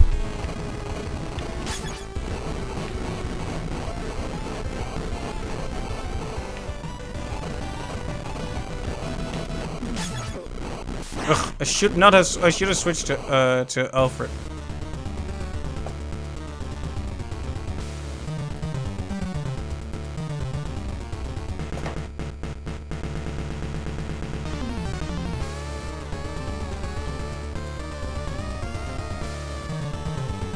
Okay, weirdly enough, it says video not available on my side. Maybe it hasn't processed yet, or is set to private. Because when I open it, it says it's not available.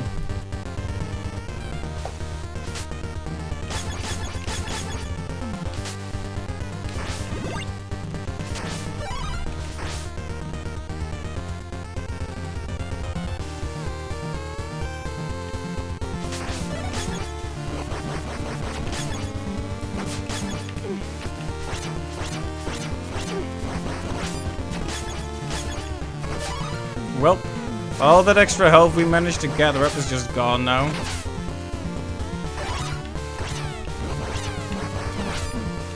At least Chibo can kind of heal himself.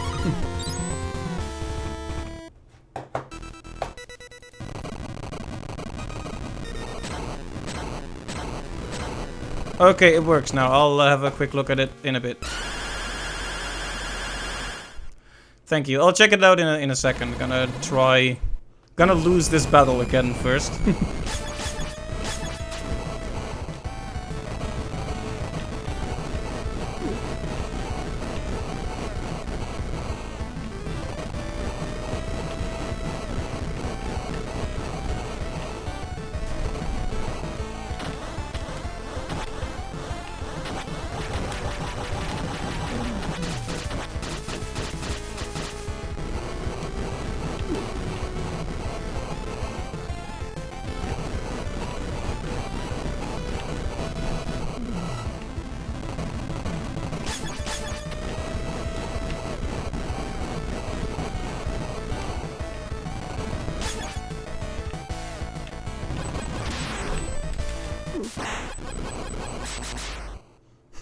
Well, let me just...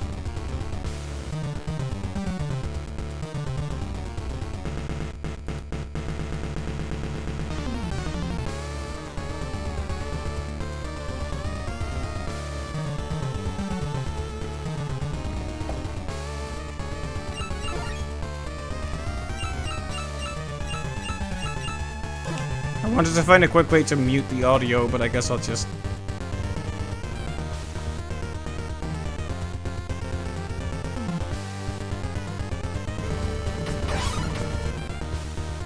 Oh.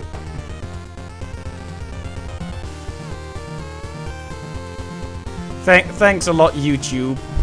YouTube doesn't want to let...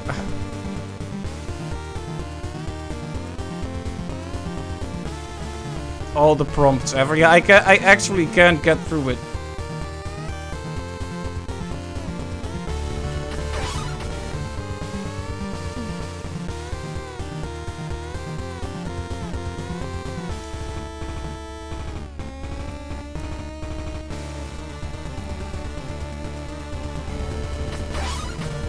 Okay, let me try something else. 1 second.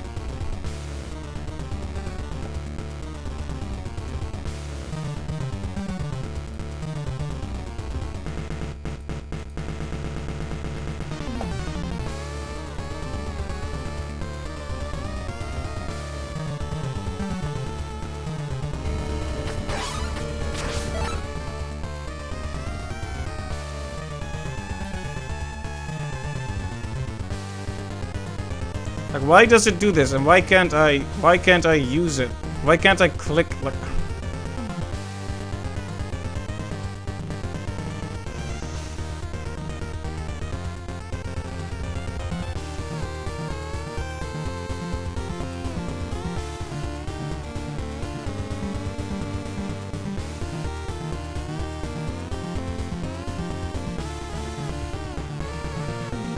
Okay, I'll just watch the video. I can't put it on stream because YouTube is a trash website and Google is a trash company.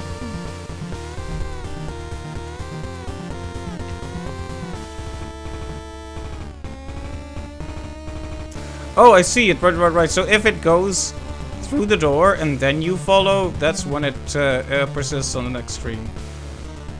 Okay, thank you for sharing it. I'll see if I can put it on the stream at some other point, but it's being some kind of way, that's for sure.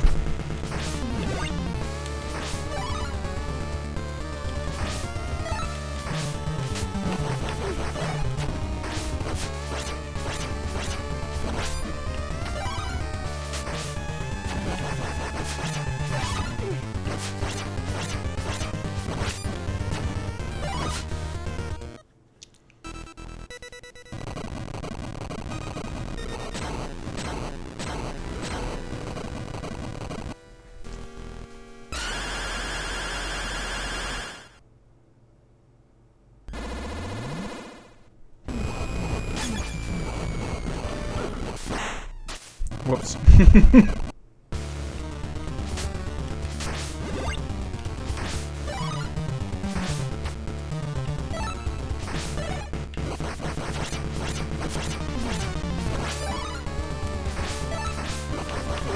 I actually really wanted to try the axe this time, but sure.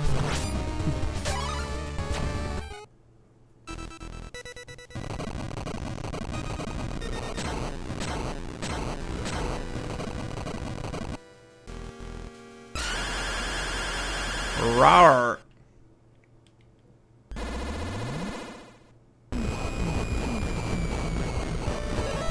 You gotta get going. Okay, thank you for stopping by, Weep Thief, and thank you for all the good tips and advice as well. Hope to see you around sometime. Have a good day. Oh, bad timing. Can never seem to hit it when it comes in.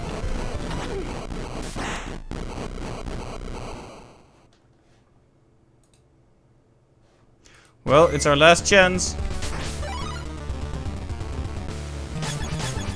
So, coming down to this again.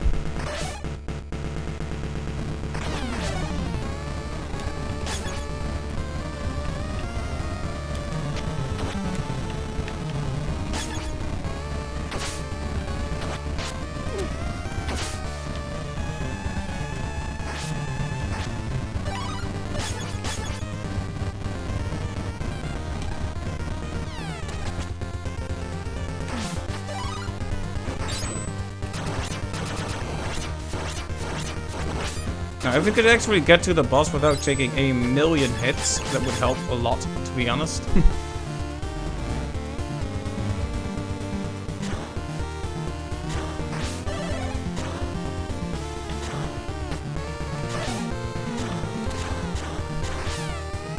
Whoops. Well, there goes the cheese.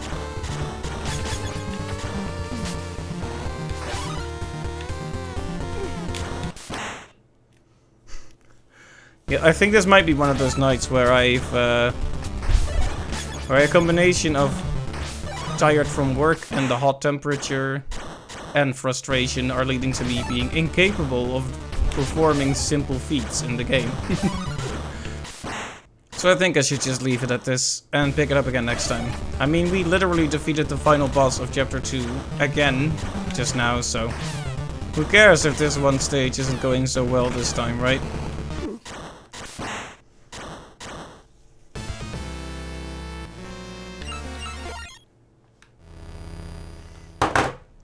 Right, so thanks to everyone who stopped by, and I will hopefully catch you next time when we continue Bloodstained Curse of the Moon 2. See you later, bye bye.